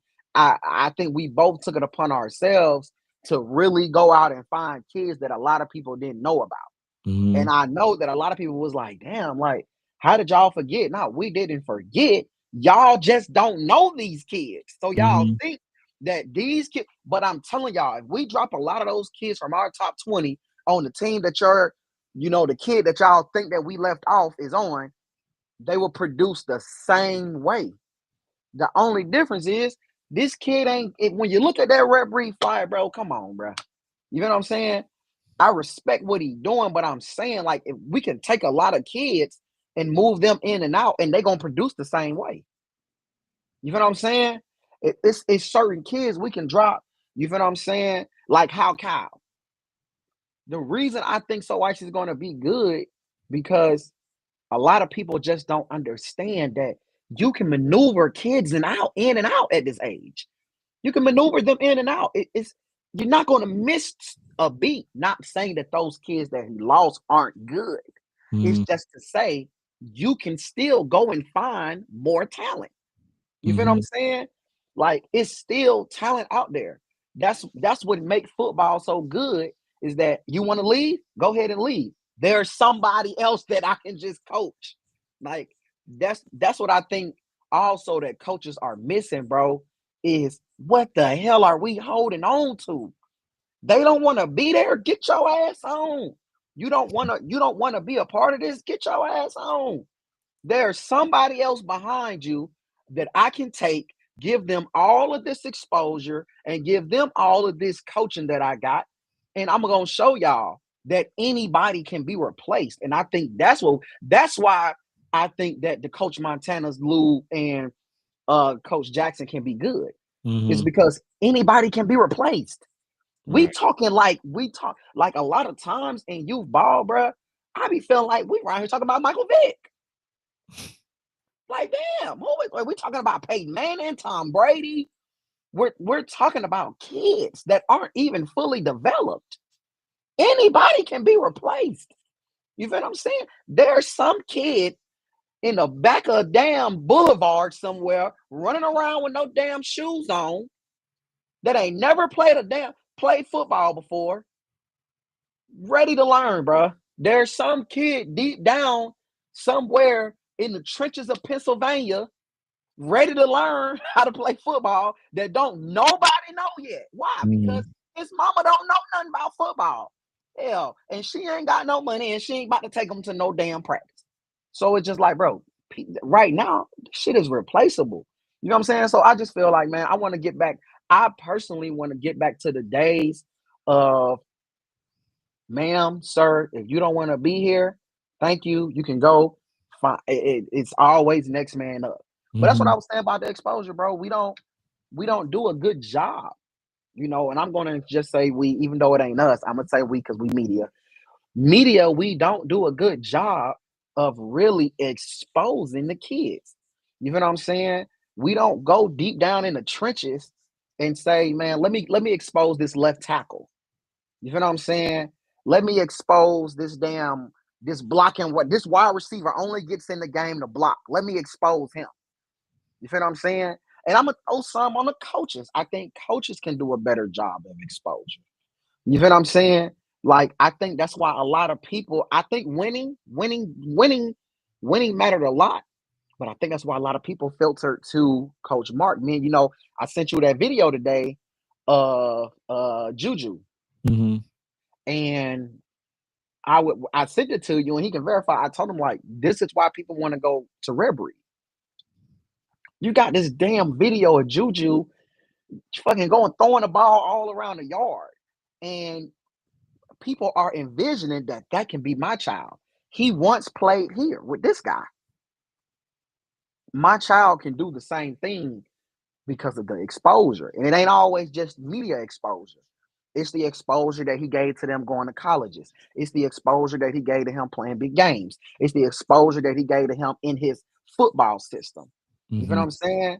Like Dakota isn't just great because he don't just get it's not just what's so icy and him being able to run the ball. It's the system that Coach Cal has for Dakota. That's the exposure. You feel what I'm saying? It was the system that Coach Cal had for Kazi. That was the exposure. You feel what I'm saying? Cut him up. I forgot whatever his last name is, but it's the exposure. It's the exposure that Coach Kier gave to Yaya at 8 years old. You feel what I'm saying? He put him in a system that exposed him. So that's why I'm like, a lot of times, bro, I'm just like, the exposure talk can be overrated because hell, it ain't. The media don't expose and the coaches don't put the kids in the predicament to be exposed. You feel what I'm saying? So it's a double-edged sword. It's a double-edged sword. Yeah, man, you had a lot to say on that. Yeah, man, that exposure stuff, man. I've really been looking at it lately. And, I look at a lot of top teams, bro. And if I wasn't who I was, I wouldn't know some of these kids' names, bro. I wouldn't know some of these kids' names. You know what I'm saying? And I find it funny, like when I was like, damn, if I didn't know, if I wasn't me, Legacy U is an amazing team. Most people don't know a damn kid name on Legacy U, man. Hey, bro, we talked about You feel what I'm saying? Like, it's so many kids, bro. It's so many teams. That's why I say sometimes that exposure talk gets overrated because ain't nobody exposing. So yeah. Hey, bro, I was talking about the league, right? Like a national league. And Rashawn Melvin was saying, like, he trying to put together a Texas youth football independent league for the top 4 to 6 teams. They scared. What's your thoughts? I think it's needed. I think that's good. If Coach you got Rock all your said, people in the region, why do top teams not want to compete against other top teams? Then, guess what? If you do that, then them 30 games ain't really needed. 40 games, 50 games ain't really needed. Why? Because you playing top competition day in and day out. But the thing about it is, it's not going to happen though, because they scared. Teams are scared because they can't pick and choose. See, Sunday games and all that shit. See, it leads to being able to pick and choose, what games you want. Oh, ring, ring, ring. Hey, Zay, who gonna be there? Okay, who all in? Oh, I'm good. Oh yeah, I'll take them. You feel what I'm saying? Like, y'all think we don't know. I'm not saying Zay had, that person, but he's the first person that came to my mind. But DT or Drico or whoever. Hell, Mark, let's go national. Y'all make the calls to pick and choose. But the thing is, they scared. You know what I'm saying? I want it to happen, but they scared. You know what I'm saying? I believe the top team should be competing in the top league. It should be all this SEC talk, all this Big Ten talk. Like, come on, bro. Like, that's what we need. But the truth of the matter is, it ain't gonna happen. Cause they scared. Like, it ain't no reason to me that the big dogs in Georgia, the big dogs in Texas, the big dogs in California, the big dogs in Alabama can't all get together and say, hey, look, Red Breed, ATL Elite, goddamn RDU, Lithonia Lines, 404 Bulls, So Icy. We can keep going, bro. It's maybe 10 really good just programs. 10 really good programs all get together and say, hey, Let's just compete. We're gonna all compete. You feel what I'm saying? We can all come together. We're gonna just have a board. The presidents of each org are gonna be on the board. And what we're gonna do is we're gonna put this money in, you feel what I'm saying, to get the trophies and all of this stuff.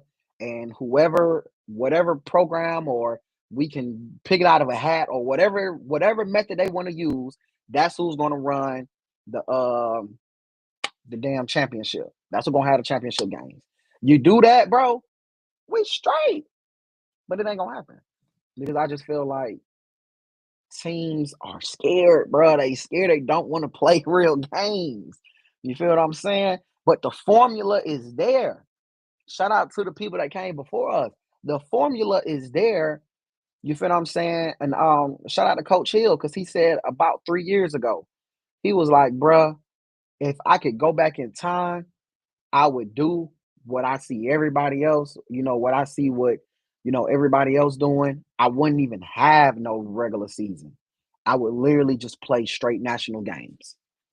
I would fundraise from the day that the season ends. 2 weeks later, I would start fundraising. 2 weeks after national, I'm fundraising and all of that good stuff. Why? Because I want to go straight national, which means that I know I'm going to have to leave my state, or at least travel up and down within it. You feel what I'm saying? And I'm going to leave my state probably 4 or 5 times, and I'm going to get people here 4 or 5 times. That's 10, 12 games. I'm good. You feel what I'm saying? I'm good. So I definitely I don't know, bro. Like, I don't think no 30 games is needed, though. But, man, I ain't really got much, man. I'm ready to get off my soapbox.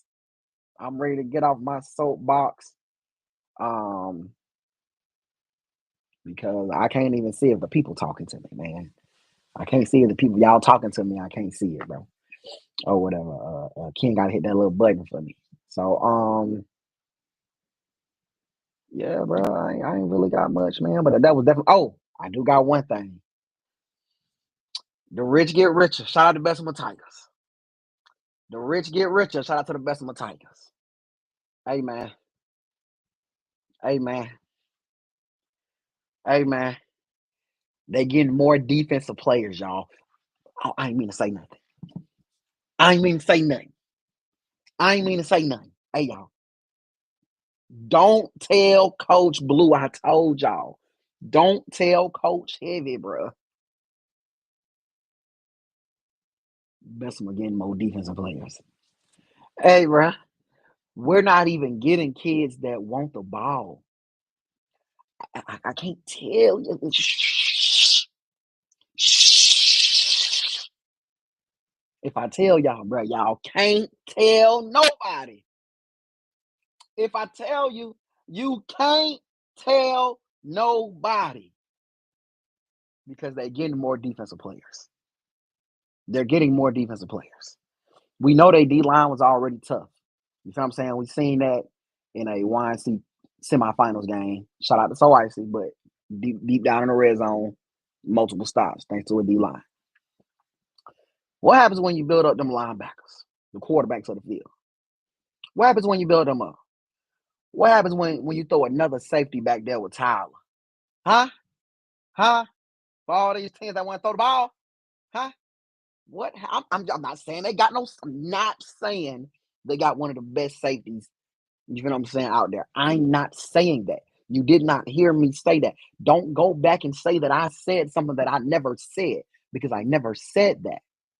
But all I'm saying is, what happens if they throw another safety back there and you can't throw the ball over the top, bro? That's all I'm saying. That's all I'm saying. Watch out for Bessemer. Another thing that I want to get rid of real quick before we get off. I don't think 10U is automatically the most competitive age group. Why do we think this?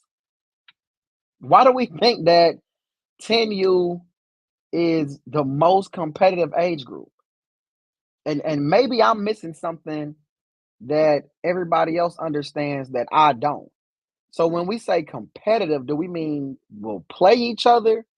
Or do we mean like competition, as when they play each other, the games are going to be close, they're going to be tough, Like nothing is given because I don't know if 10U is just automatically the most competitive age group. Like there's a lot of age groups out there that might be honestly a little bit more competitive than 10U. I mean, yeah, than 10U. That's definitely a mantra because I don't understand how we keep forgetting how competitive 11U will be. 11U is when people start to lose. You know what I'm saying? 11U is when people start to lose. So yeah, you got Voodoo, but SED, they could get better.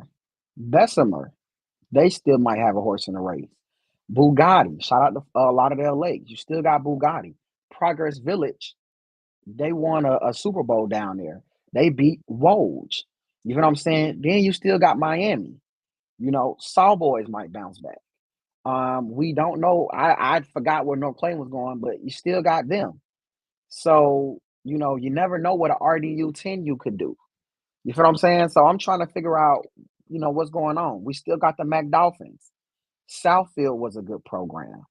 DMVU, they're going to be better this year, right? So I'm trying to get an understanding. The North Philly Blackhawks was good, right? So again, I'm trying to get an understanding on how we just assuming that 10U this year is the most competitive age group. I don't know where we got that narrative from. I don't feel that way. How are we forgetting about 9U? Rare Breed, Space City, that was a dog fight. Rare Breed and Space City was a dog fight. That wasn't a walk in the park. That wasn't a walk in the park. You know what I'm saying? Billionaire Boys and Rare Breed. That was a dog fight. I seen it with my eyes. I stood right there. I recorded it. It was a dog fight. That wasn't a walk in the park. Fort Lauderdale Hurricanes, they lost ultimately, but it damn sure wasn't a walk in the park. Duval Jags was good. You know what I'm saying? We still got you know, I know there's some rumblings about ATM, but we're gonna always give, you know, certain things its due process. Lithonia was good. They just teamed up with Georgia Forest. I just want to know did they keep certain players. Peters Park Panthers was good. 404 Bulls was good. I'm trying to figure out what's going on. Frankfurt Chargers was good. The River Boys out of GA, D2, AYF champions. Virginia Bulls. Again, where's the thought process that this age group, that 10U is the most competitive? I don't know where we got that from. Hell, 10U honestly seem maybe might be a little top heavy. You know what I'm saying? It might be a little top heavy. One of the best age groups at YNC last year was 7U. That was one of the most competitive games. You take away the game Supreme played in, except one, because that Woj game started out really actually competitive. But 7U was competitive at YNC. 7U ultimately, honestly, 7U last year was one of the most competitive age groups. It's not too many times people was online talking about 7U, or did y'all forget? It wasn't too many times, bro. So we gonna see. Ken, it like Ken back, man. What's Ken, up? close me out, man. I just had to get on y'all because y'all keep talking about all this. I'm like, bro, we've never sat and talked about 7U football before. We were talking about 7U, and it wasn't just because of Supreme. We were talking about Lithonia, we were talking about Billionaire Boys, we were talking about Woj, we were talking about North Henry, we were talking about SED, we was talking about RDU, we were talking about Lithonia, we were talking about Fort Lauderdale. Like, what are we talking about? We were talking about DMVU, Rosendale, Powerhouse. Like, what are we talking about? So, my bad, man. My bad. I got my rants on out of the way. It's on So you, my yeah. Hey man, that's frustrating though. When you actually talk about something and then they say you don't talk about it. That's crazy. He said, What they said we don't talk about. I mean, they say we don't talk about a lot of stuff, bro. No. Yeah. You know what? I was hurt yesterday when PA said we're Georgia bias. Me? Georgia bias? Hell, they barely like me here. Hell, He's I'm barely holding on. Oh, shout out to Coach Mark. I'm barely holding on to my Georgia card. Hey, Coach Cal, I didn't even know you called, bro. I'm just looking at the stuff right now.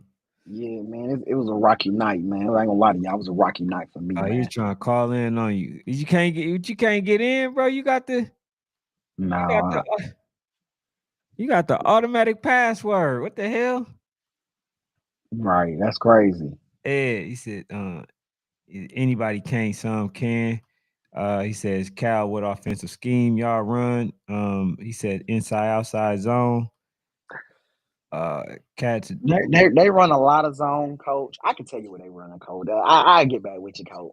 I Whatever watch you're a lot of talking about, guys. he because you gonna only answer these because you was the one talking. He says cats don't want to do it, trying to hold on to rankings, but don't understand it's not going to matter.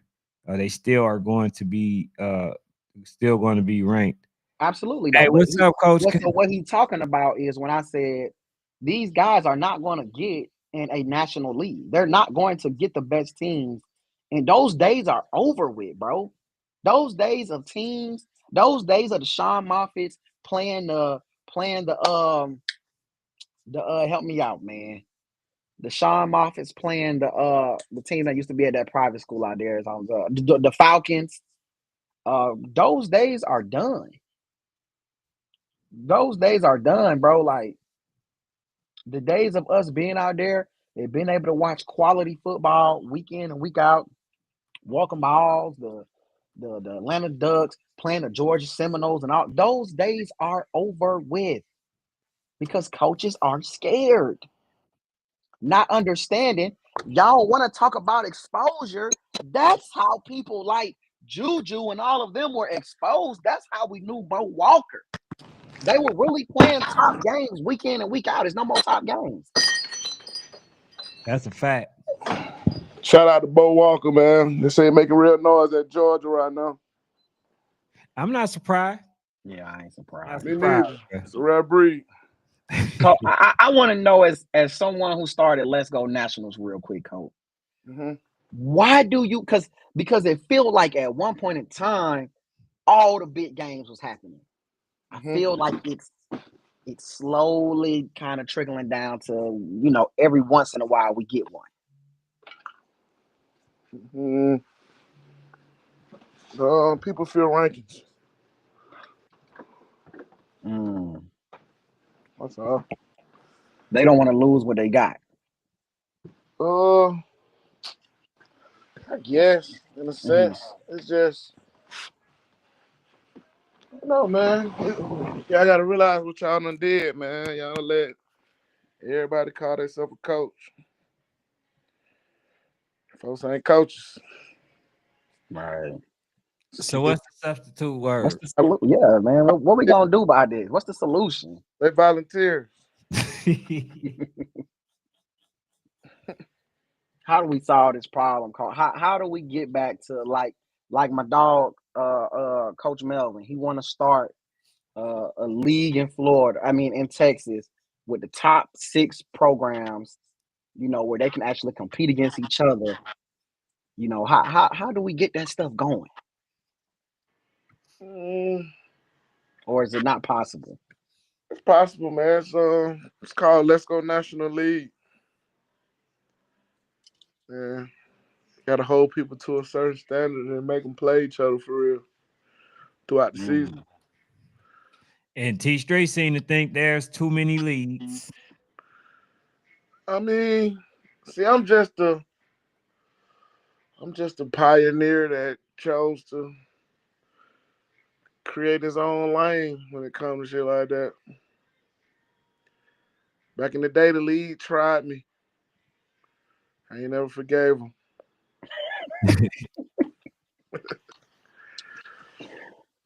Coach Hey, Mark, but hey, is Let's man. Go National happening this year, or is it work in progress? Uh, it's League. I know y'all gonna All have right, all really right. good games. Our it's team taking too the scared to play. seven That's on why seven, 7-on-7 league is on the road. Uh, registration will be open like I want to say as soon as like tomorrow. Mhm. It's called Sunday's Best. We're gonna start there. Presented by Let's Go National. So we coming. Just stay tuned. Hey man, All right, somebody got to make this happen, man. I'm tired of everybody saying that they in an elite It's okay. team. We gotta realize, man. Mm-hmm. I see you calling some other names and stuff, but Mm-hmm. like the blueprint was actually put out by yours truly Mm-hmm. of how you play a national schedule and how you know, do this national thing. I don't know how you got that other guy name in the mix right there, but let's pay homage. Yeah, I got him because he's the first person to tell me that this is Yo, what he want to do. I don't know. He was like, "Bro, Nah, this is bro. what I'm I gonna came do." up is I Yeah. talked about Coach Mark doing the Mm-hmm. National League, and I was talking about how many good teams they should play in that league, and Mm-hmm. then Melvin was saying that he was saying that basically, that's Not what Melvin. they Not trying I to wasn't do. talking about Now he Melvin. talking about Hill. Oh, Yeah. No, I was saying him like he was the first person I that guess told Hill me did about some it. copy paste and told him about something, but hey, real pioneer to this national thing, man. Before any of these jokers was even Mm-hmm. thought of to even do that. But that ain't what I came here today for, man. Yeah. Hey, man. It's a fun day out there in the yard, man. That's all I'm gonna say, man. It was fun. It was another practice, coach. Hey, man, it was fun out there, man. Did you let I some will of them? say this. Mm-hmm. People definitely missing some kids if they had practice today.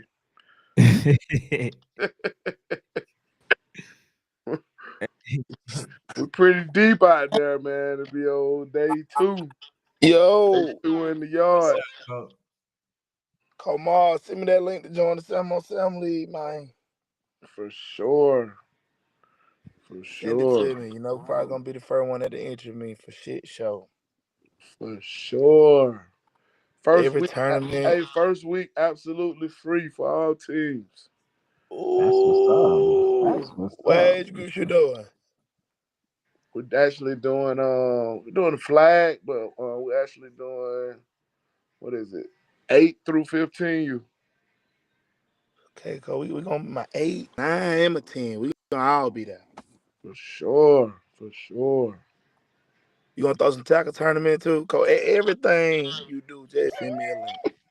Just send me a link, coach. Man, no doubt, man. That respect. You feel me? Appreciate the support. So You know, just send me the so link. You know, I ain't hard. I ain't. I'm gonna read it as soon as you send it. I'm gonna click it, join. You know, we're gonna send out whatever the instructions is. We're gonna handle. Y'all had practice today, coach? Hell no, nah, man. We don't practice. Oh, y'all should have, coach. Why? We had a good little practice today, coach. Oh yeah, practice. How many days y'all gonna practice this week? That's it. I'm gonna jump in No, the that's it. fire.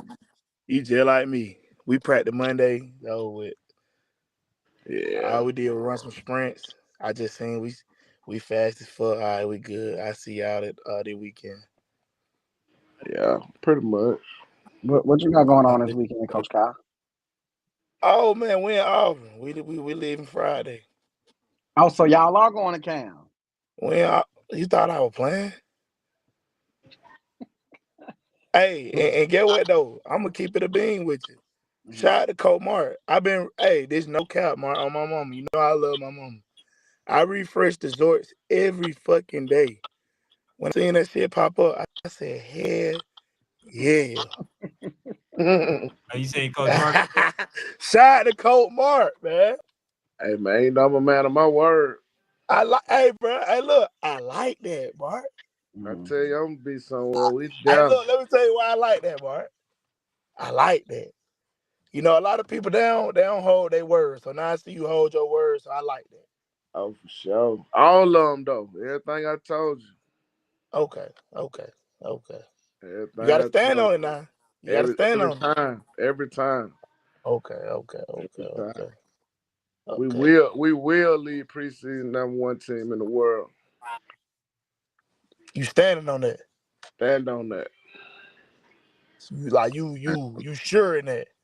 No, it ain't a doubt in my soul. Okay. If that ain't the case, So can you just goddamn just give me some Papa Do's or something? Put a Papa Do's plate on the line. I can go for that. I can go for Little that. Papa Do's plate. For I sure. want you to reserve it for me. Like when I come in, Coke Cal to your table right here. Hey man, Everything take care. one thing about this preseason 3-0 run we're gonna go on. Hey, that's undeniable after that. Oh man. I don't see it, Coke. You shouldn't. You one of the opponents. I don't see it.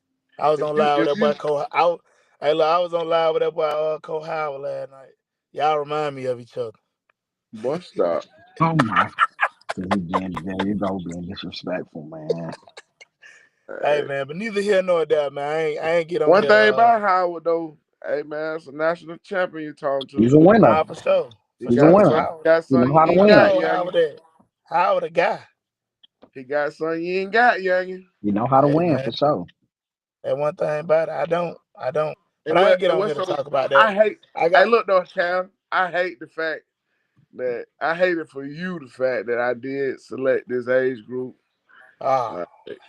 My boy gonna have to move out the age group to get him that. Oh man, Mark, that's tough. Over my dead body, boy. I mean, he might win one with them young boys he got too. That age grew up under 9. Nah, oh, okay, yeah. Them some use that. What are they? No. Nah, my baby's good. I'm saying this man is a damn fool if he think nigga, I'm the drag his hell. You feel me? But hey, Fanatic. Yes, sir. You was saying something, man. You know, I don't know. I agree with some of the stuff. I disagree with some of the stuff you said, but I what you was saying though, man. Like,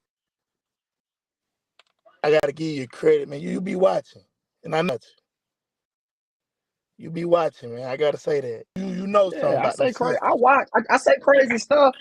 I say crazy stuff. But I definitely be watching. Fanatic. I wish you could see my inbox.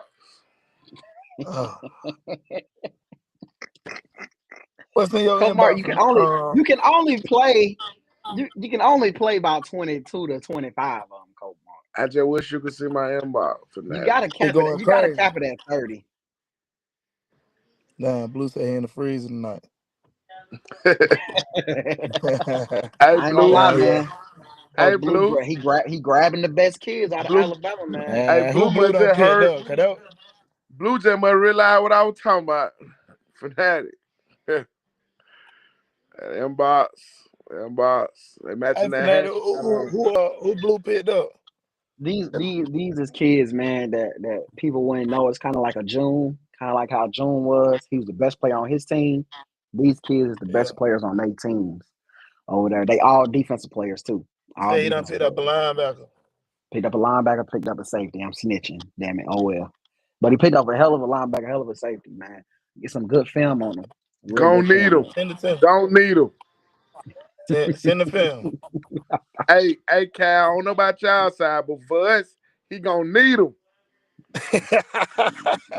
Gonna need him, motherfucker, boy. Hold on. What you mean by that, Sean? Boy, he gonna need him, boy. He better be picking I'm saying, why you had to throw like what you mean by A Cal?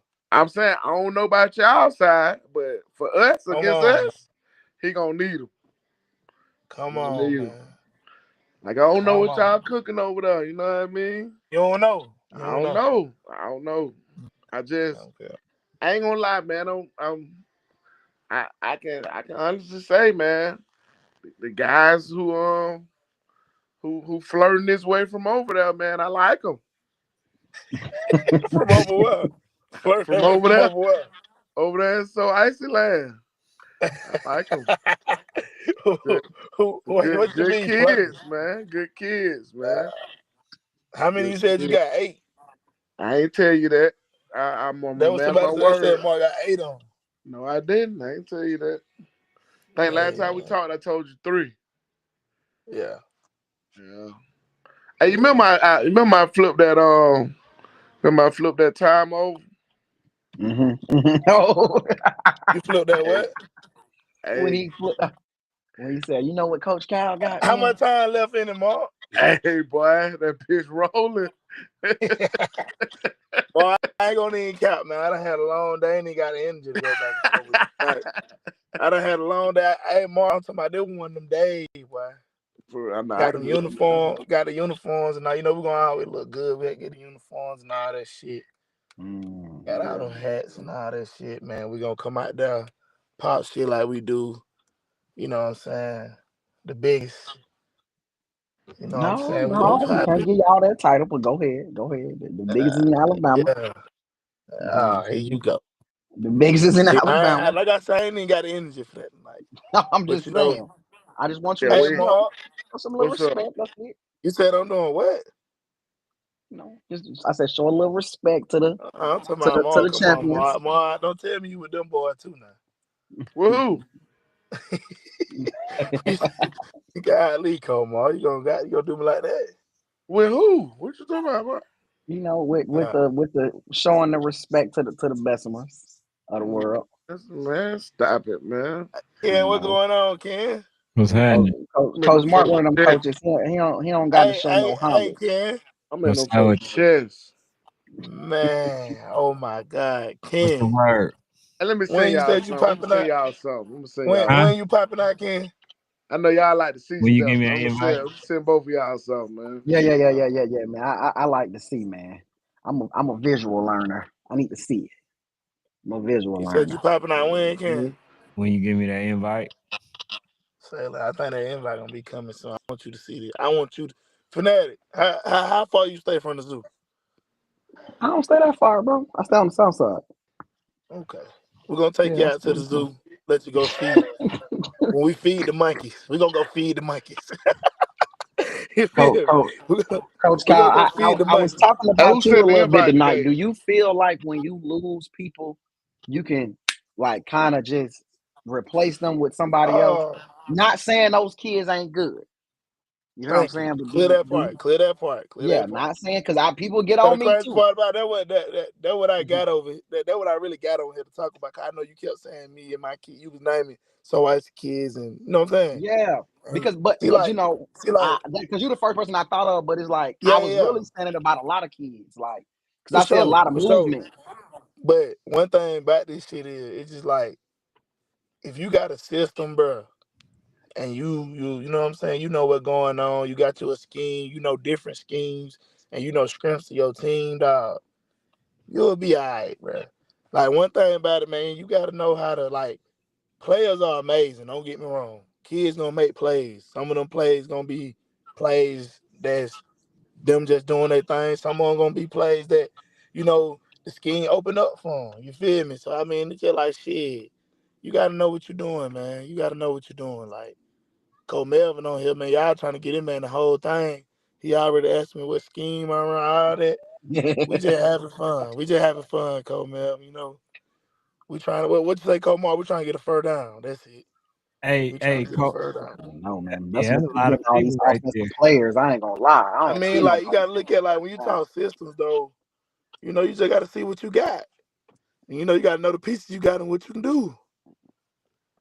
I'm going to tell y'all coaches something, though. The first thing, though, y'all be having all these plays, man. You got to get a blocking scheme. If you ain't got no blocking scheme, you dead. Hey, Coach, Coach Mark, them not even all of them, I see. Nah. I don't like this, That's man. crazy. Man. What you wanted to put on the screen? Come on. Nah. You don't want them to put it on the screen? Come on. How you feel like? Why you ain't popping like that tonight, man?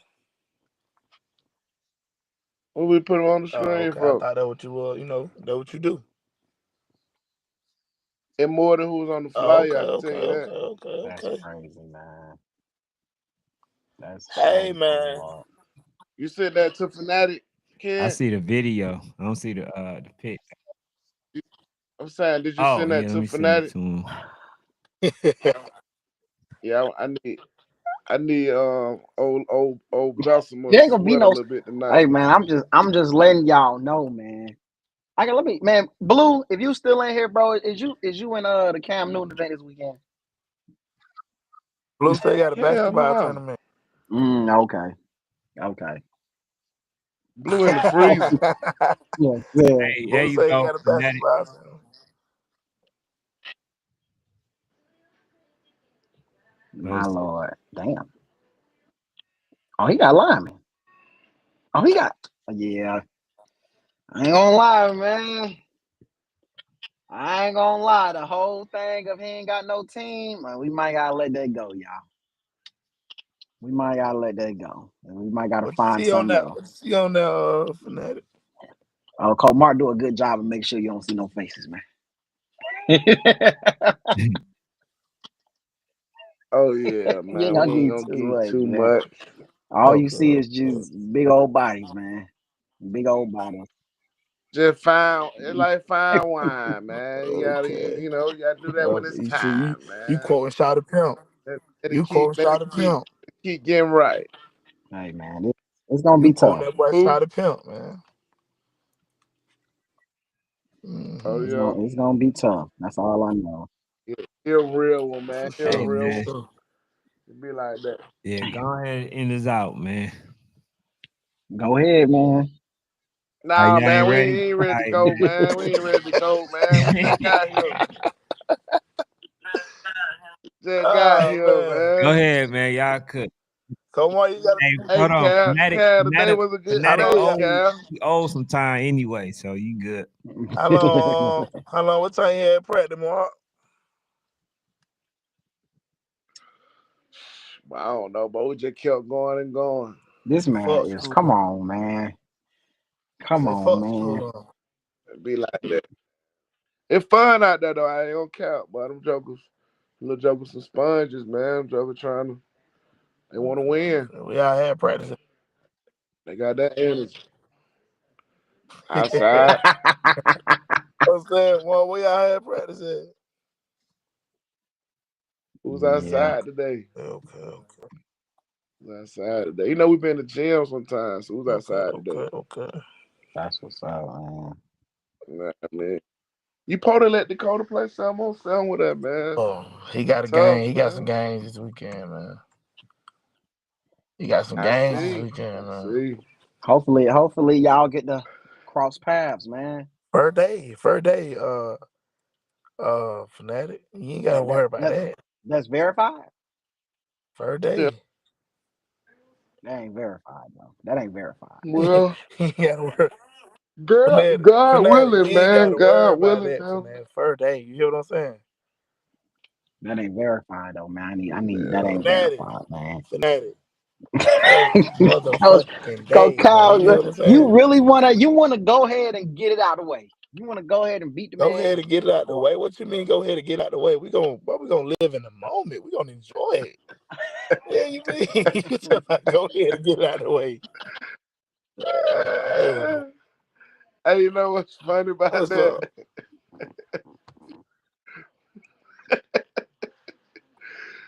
Hey, Yo. Cam, it'll be a real sad day, man. These Rams get Oh loose on man. you. Oh man. Be a real sad day real early. Oh man. We playing in the morning too. We ain't gotta talk Yeah, too we much ain't, about it though. yeah. We ain't got. It's just pitch and catch. You feel me? Man, That's it. Try to get a it's just first a little down. throw around. I know you 2-2. This our first. You already. Hey, just trying to get a first down shirts will be Yeah, them released motherfuckers. Where they soon. going for $3.99? Just trying to get a $3.99. first down shirts, man. Hey, Mo, I had done On talked the to them back, folks you who preferring the field, man. We good.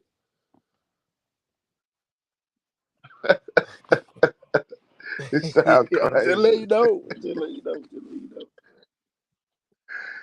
Hey, we gotta go and put some in the we got a bet, man, so we can see who hosts. What? Let's make a bet, Man, an early bet, so we can see who come on. hosts the Oh, game. okay. You know Will who it hosting the be based game, on don't who win this weekend? No, don't do that. He know who hosting the game. We ain't even finna get into that. Oh, okay. My bad. He Okay. So No, you I'm don't want saying to hey, game make respect this thing game, man. We interesting. ain't gotta get into all that. Business is business. Oh, okay. Business is Okay. What you business, mean? man. My bad. I thought it was based on whoever win this Hey, weekend or fanatic. yeah. Don't do that. You feel me? At the end of the day, he I new to really the age don't. group. He Okay, new my to the bad. age group. Oh, okay. He got to pay Yeah. homage. Come on, now, Okay, you Coach got Mark. to. I've never known Coach Mark had to check in, so this is a little different. Come on, he got to check in. We're gonna beat him up. You know what I'm saying? He's been to Cali a few times. You feel what I'm saying? DC, Maryland. I ain't never Detroit, so I don't What know. you say? I ain't never known him to have to check in. He got to check in. Hey, look, my boy ain't been nowhere but Alabama and Florida. I've done been a couple places, Mark. Oh, my bad, I'm tripping. Huh? Carolina. Gotta add some more. I gotta give you I've been to Carolina. Kentucky. I don't know no more. I've been to Kentucky. I play basketball. Man, They this man is crazy, do got some hoopers man. up that way. We done been a They couple do. places.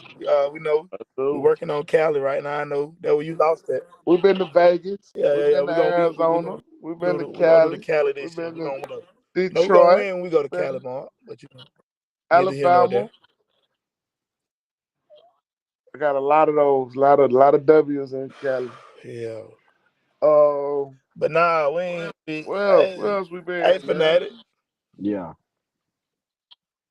Send me that film on that linebacker, though. Let me see what he's talking about, man. I can't send you that film, man. Nah, You're gonna have to wait it out, bro. They gonna play soon, man. I promise, bro. Man, them niggas play hooping, real bro. soon, Them niggas man. still hooping, bro. When they gonna play? They gonna play, man. The time, look, man. Time is running out. Time is running out. 7:07. Oh yeah, that time running out, 7:07 man. is for them. It's gonna crank up soon, bro. Just everybody be Man, it's just patient. pitch and catch, man. They don't practice 7-on-7. Everybody just be Say you done patient. for the week, right, Coach? Just be patient. Yeah, man. We got a long Even though the kids, way. I ain't gonna lie, though. Just be gonna lie, patient. Don't lose the vessel early. Wait, Fanatic. What you say, boy? Hey, boy, before you even say that, wait. Before you even say that, don't do that. I'm telling you now. Hey, for real, look. Don't. The kid want to practice tomorrow. Okay. Now that's Hey, all. what I about to say? They like, what can we practice tomorrow? Yeah, hey, Fanatic, put that $35 in your car. Hit the road. Come to I see you back. Alabama this weekend. You and Coach Mark will ride back together on the highway. Follow Coach Mark on the highway back home. All right. I ain't gonna lie, Coach Mark. Nah, man. Coach Mark, does it's just 7-on-7 probably Mark, you first stand up there, Mark? Does this mean anything to either one of y'all? Does winning this mean anything? Mark, you stand up there, Mark? Yeah, I'm gonna stay up this there. all I want to say. Yeah, hey, that night after we spank out, we're gonna go somewhere. But look though, I'm gonna order you lemon drops. Now, I'm telling folks, put them in a little glass, put a little lemon in the middle. We're gonna order you lemon drops, sugar on the rim. All right. We're gonna do that. Okay? Can we do that? All right. I hear you. So does this mean anything to you, Coach Mark? Does this game mean anything? Playing Coach Kyle in 7-on-7? It mean everything to him. 7-on-7. I mean, it's a game. It mean everything game. to him, man. Come on, man. Big Coach Kyle we talking about. No, man. I'll be having to make sure, man, because it's been a lot of. Okay. It's just catch, though. Okay. Yeah, it's a catch, but look though, it's a competitive catch. That's it. Just a little competitive catch. For sure. It gonna be what it gonna be now for that. It gonna but it's a catch. I must say though, I'm impressed with the guys. As you should. As you should. I'm impressed with the guys, man. Like this age group is kind of impressive, man. They gotta know something. They gotta look good IQ. They can soak up a little good football, man. Like, hey, I think the parents enjoyed what they seen today. And this was light. This was real. This was mid. This was mid as fuck for us. Why was it light? Why was it light today? I'm just saying, like, it wasn't even the whole kabang for us. Like as far as staff and stuff, like it wasn't even like it wasn't even the half of it. That's what's wild. But hella productive, good work, shit. Great numbers. Great numbers. Well, gonna be fun, man. Gonna be fun. It's crazy to me though, cause a couple weeks ago, man, my boy Cal didn't believe. He thought this shit was for Nah, play I ain't play. believe you were gonna have a team. I keep it a buck. I Yeah. still don't think y'all gonna win shit. But I Yeah. didn't believe you were gonna have a team. Ain't no way you think, goddamn. No. Big dog gonna I be in the take that back. motherfucking. You'll beat like goddamn what them nigga called? What them nigga that came up here? North Clayton. Nah, no, bro. I'm talking about the niggas that came up here from Florida. Oh fuck, them nigga went like 0-3. Think they played in Zay shit or was on one on. RDU beat the shit out of them. Nigga from I can't Florida. remember. No, I can't You'll remember beat who them that little was. teams like that. Okay. You'll do that. So he But can big beat the dog, lower level teams. well, he'll beat them. Okay. But the so icies of the world, the best ones of Ah, the so world. Icy, he better stay the fuck away from so Icy. Ken. I mean I called you Ken. Mm-hmm. Fanatic. Yes, sir. Tell you I'm just had a long day, man. But I'm telling you that it's though Fanatic. Just tap in, man. All right. I ain't gonna lie, man.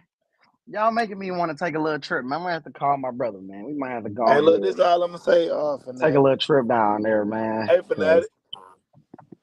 I'm gonna send. this I'm gonna send you some film and a picture because too. All right. this the first of a potential rivalry, man. I don't remember the last time Coach Mark had no real rivalry.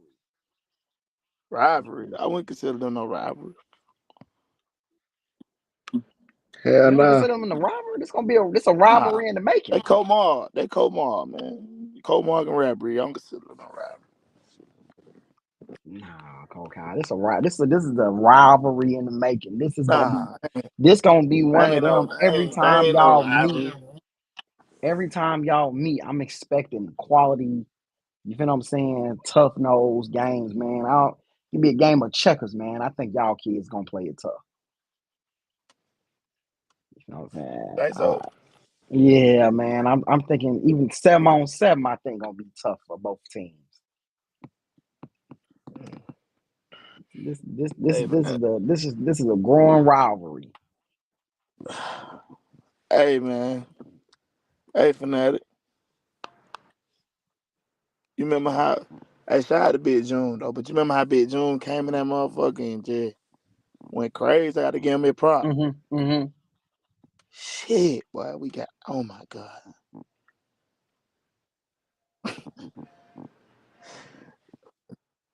What you got, boy?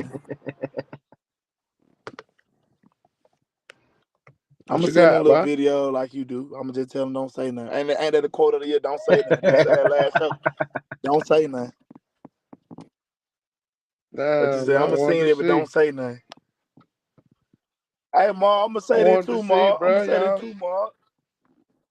Pick on somebody your own side, bro. Stop. Leave Montana alone, bro. No, I'm Hey, saying man, he channel just be that and talking just crazy. use all that energy toward leave Montana alone, bro. I don't like when niggas fuck with Montana. All right. Leave him alone. I say. I Leave him think alone. it's the RDU Hey, you side of can't it, tell me man. Montana got on them motherfucker talking hard about Montana. Well, Cole Montana believes that they can win a football game versus I Coach ain't even Mark, so talking I about respect football. it. Montana more like I don't rough my boy fella. Leave my boy Montana alone, bro. It's gonna make the game even You better. think he was And you got mad, talking about man? the merger and all that shit. Why you doing that, Mark? Yeah, he was a little Nah, mad, man, man. man. Mark, the young niggas say you ain't keep it He P, was bro. excited about football. That's all. He You was excited ain't about keep it P, football. Mark. Man, my That's that bad, old nigga man. shit. You ain't keep it P. You Well, ain't on keep what it P, though? bro. Talking about the man players. Just talk. Why you fucking with Montana? That ain't cool, y'all. Man, you know, he just Life Fanatic kind of hitting that, man. It's only because Yeah, that's all, man. who he It's the attached. I don't know why Coach Mark wants to beat Coach Lou and Coach Jackson. You know, But because where's Kier, bro? I ain't they're heard gonna from Kier so long.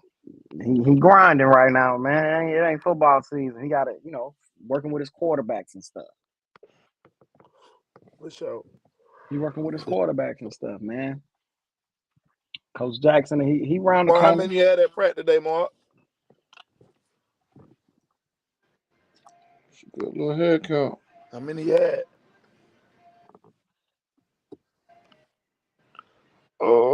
20 plus. Okay. Well, I can't wait. Boy, I can't wait to With see you in ease. Auburn, boy. 20 plus with I ease, can't wait to though. see you at the high school, whatever that shit called. How you say it?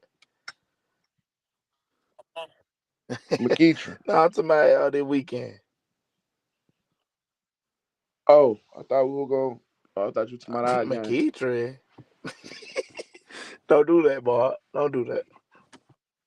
Don't, bro, don't That's do a that. beautiful I told stage. you about that. Don't do that. He definitely had 20 plus. He Let ain't me lying. see.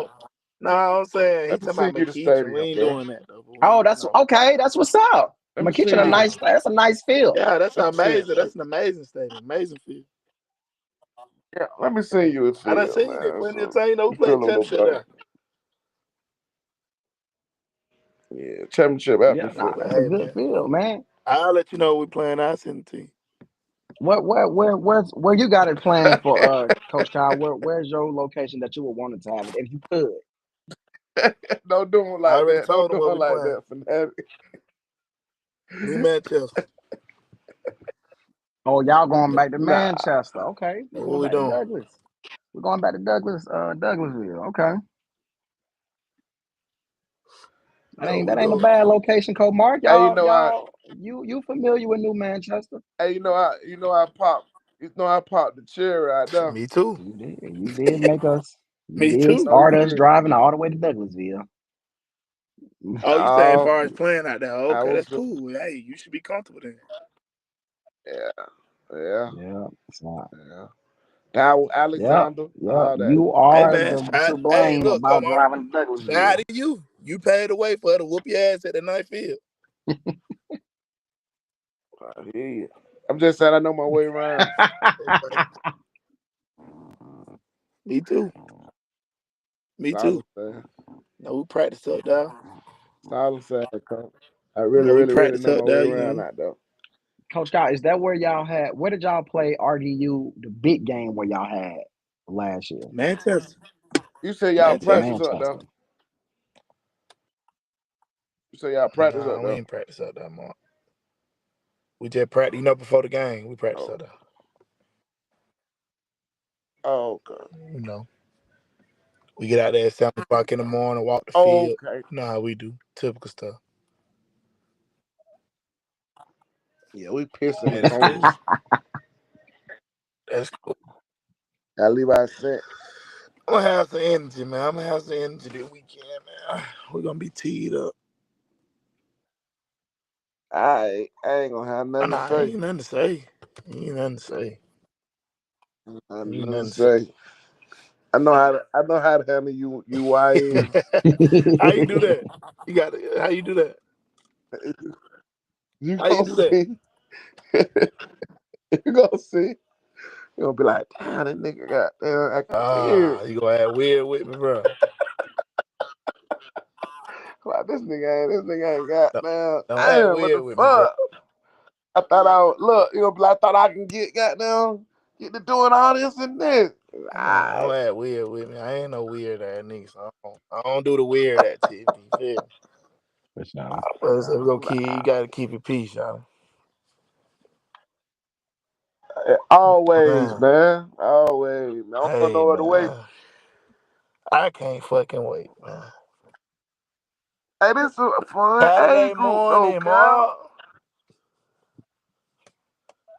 Crack of dawn. Shit, Cal. Don't come out there with no eye boogers and shit. I know how y'all I old would. niggas get. Eye Say with boogers no who? crushed on your eyes and shit. Now y'all old niggas. Watch your face.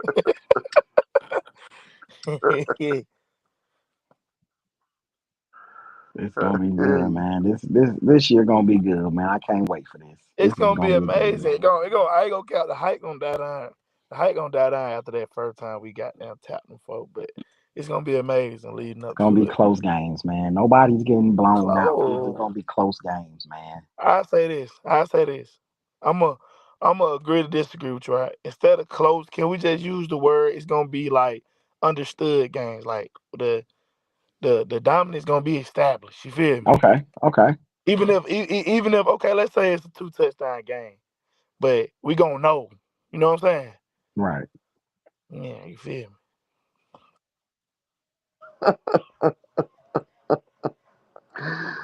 But now I you am. paying One attention. thing about me, man, I be locked in, man. Somebody say something, I'm like, all right.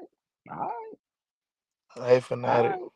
We just Hey, you noticing how that shit changing, ain't you? Coach Kyle is updating with time. As time goes on, he has to No, update. he said no. You still on that platter. He talking about the age group. He said the age group is gonna be close games. I'm saying I don't feel like Yeah. the age group gonna have close Well, games. see, he's trying to say now, Coach Kyle, that you every week keep switching up saying different things. But I believe that as you get more information, you just you give a different take. I ain't really got too much information though. Yeah, but before we didn't know if he had no kids. Now we know he got some kids. So you gotta up. Yes, we did. Yes, we did. I told y'all. Y'all asked me. I Well, told y'all how many. everybody didn't believe. So like a Coach Hey Cal man, didn't believe. I That's the didn't part. believe. Now I That's told the you that. part I I ain't told you that. I didn't understanding. believe. Yeah, But so now you hey, look, I I updating. did keep not. No, telling y'all the truth. look. I told you I didn't believe he had a team. I ain't never told you Right. I ain't believe we gonna blow At them out. that time, how many people? Hey, at that time, how many kids I said I had, Cal? Oh, I think you said you had what? It was in the teens. Yeah, 12, 12. only preteen. 12. How many you got now? Yeah. I He don't even said know. No, earlier 20 you plus was can't at put nothing practice. but a lamb on the field, Cole Mark. No, I said it was Yeah, 20 today. plus I'm there saying today today. you said that's what I was telling him. He said earlier today, he said yeah, 20 plus at practice. So So, which is an amazing number. To come from 12 to less than a We average month, about like 26, 27 less than at a month practice. later, he got 20 plus. I ain't gonna Ken, lie, what the hell that's you keep growth. going back and forth to, man? You good? Man, bro, I got a family, dog.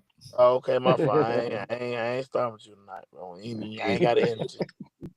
Got the energy. I already told him. man, 20 plus, man. what you think, man? What What you about think, what? man? You think, man? A little intel I I just didn't hear gave it. you. What you think? 20 plus. Yeah, Nah, but the what I 20 said. plus. I didn't even really see the ones that was on the flyer on there. I think that was it was like a whole different group. Okay. Cole Mark. Uh, Cole Mark got two. So you couple got new two different faces. groups. You got a 7-on-7 team, and you got a tackle Nah, team. I mean shit, added on to what we already Mm. had. Is that what you But say it is, Coach Kyle? Okay. I don't know. Like I Oh, told you, okay. I don't have. I nah, but thought you were they I don't giving have. us some Hey, look, information. Cole Mark don't give me no information, so I don't really know nothing. they said they ain't had no line. Shit, we can cancel that now. Okay. So you had your lineman out the other day. No, they got a line. They got a line. It ain't just kids that we know. He got kids we don't know. He got Okay. a line. You know what I'm saying? I ain't gonna even count, man. Them boys they got a line over there. Nah, you know what I'm saying? They got a good line coach. So that's honestly one of the things I'm actually looking forward to is to Battle of the see all this lineman play because Red Breed has always had a good O line, D line. I like what y'all do over there. So I see, I like Bessemer's, um, I believe. I'm looking to see what Coach Jackson and them can do. Their line was sometimes a little questionable, but what Who that is? RDU can throw together. Georgia Eagles. I'm kind of interested to see what they do. Like, it's a couple age groups. I'm interested to see what they do with that O line. But y'all who actually have really good O line Line coaching. coach. Montana, the line coach. I don't know. He the head I'm coach. asking y'all. No. Montana not the line coach. I really don't know who that O line coach is. That's a good question. Oh. Yeah, that's a good question. I'm gonna have to find that out, man.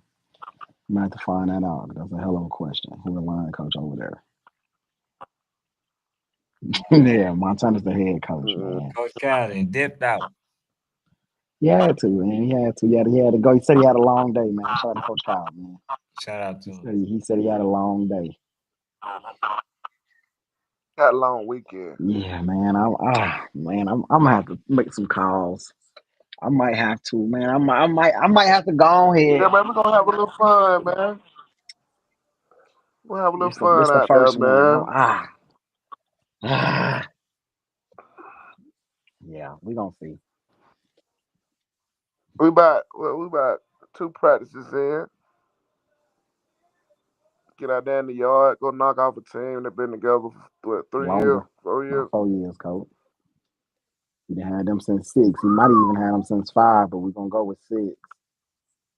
Crazy work. I'm gonna come on here and pop it. I'm gonna come on here and pop it. No, coach, man. First, this the first time y'all, going against them type of that level. Hey, I ain't never been scared of playing That's catch. for sure. That's all it is, for sure.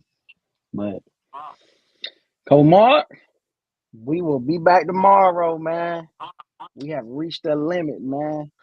Same time tomorrow, y'all. 9:30, man. Y'all tap in. For sure. Sorry about being good, late man. It's today, one of them man. days for all of us. Yeah, man. You want to go ahead and close us out, Coach Mark? Hey, man. Today was a good day in Rariland. Good, healthy practice. A lot of kids soaked up some little knowledge. Good energy. Great atmosphere. Leading up into the weekend, man. If you know how to get to Auburn, Alabama, pull up. We're going to pull up and do a little something, man. Play a little catch, get a little better. Stack a couple more days. Appreciate y'all tapping in, fucking with us, man. My boy Ken, my boy Fanatic. Best in the business, man. Let's do it. Appreciate y'all. Hey, y'all hit that like button on the way out, man. Thank y'all. For sure. All right, y'all.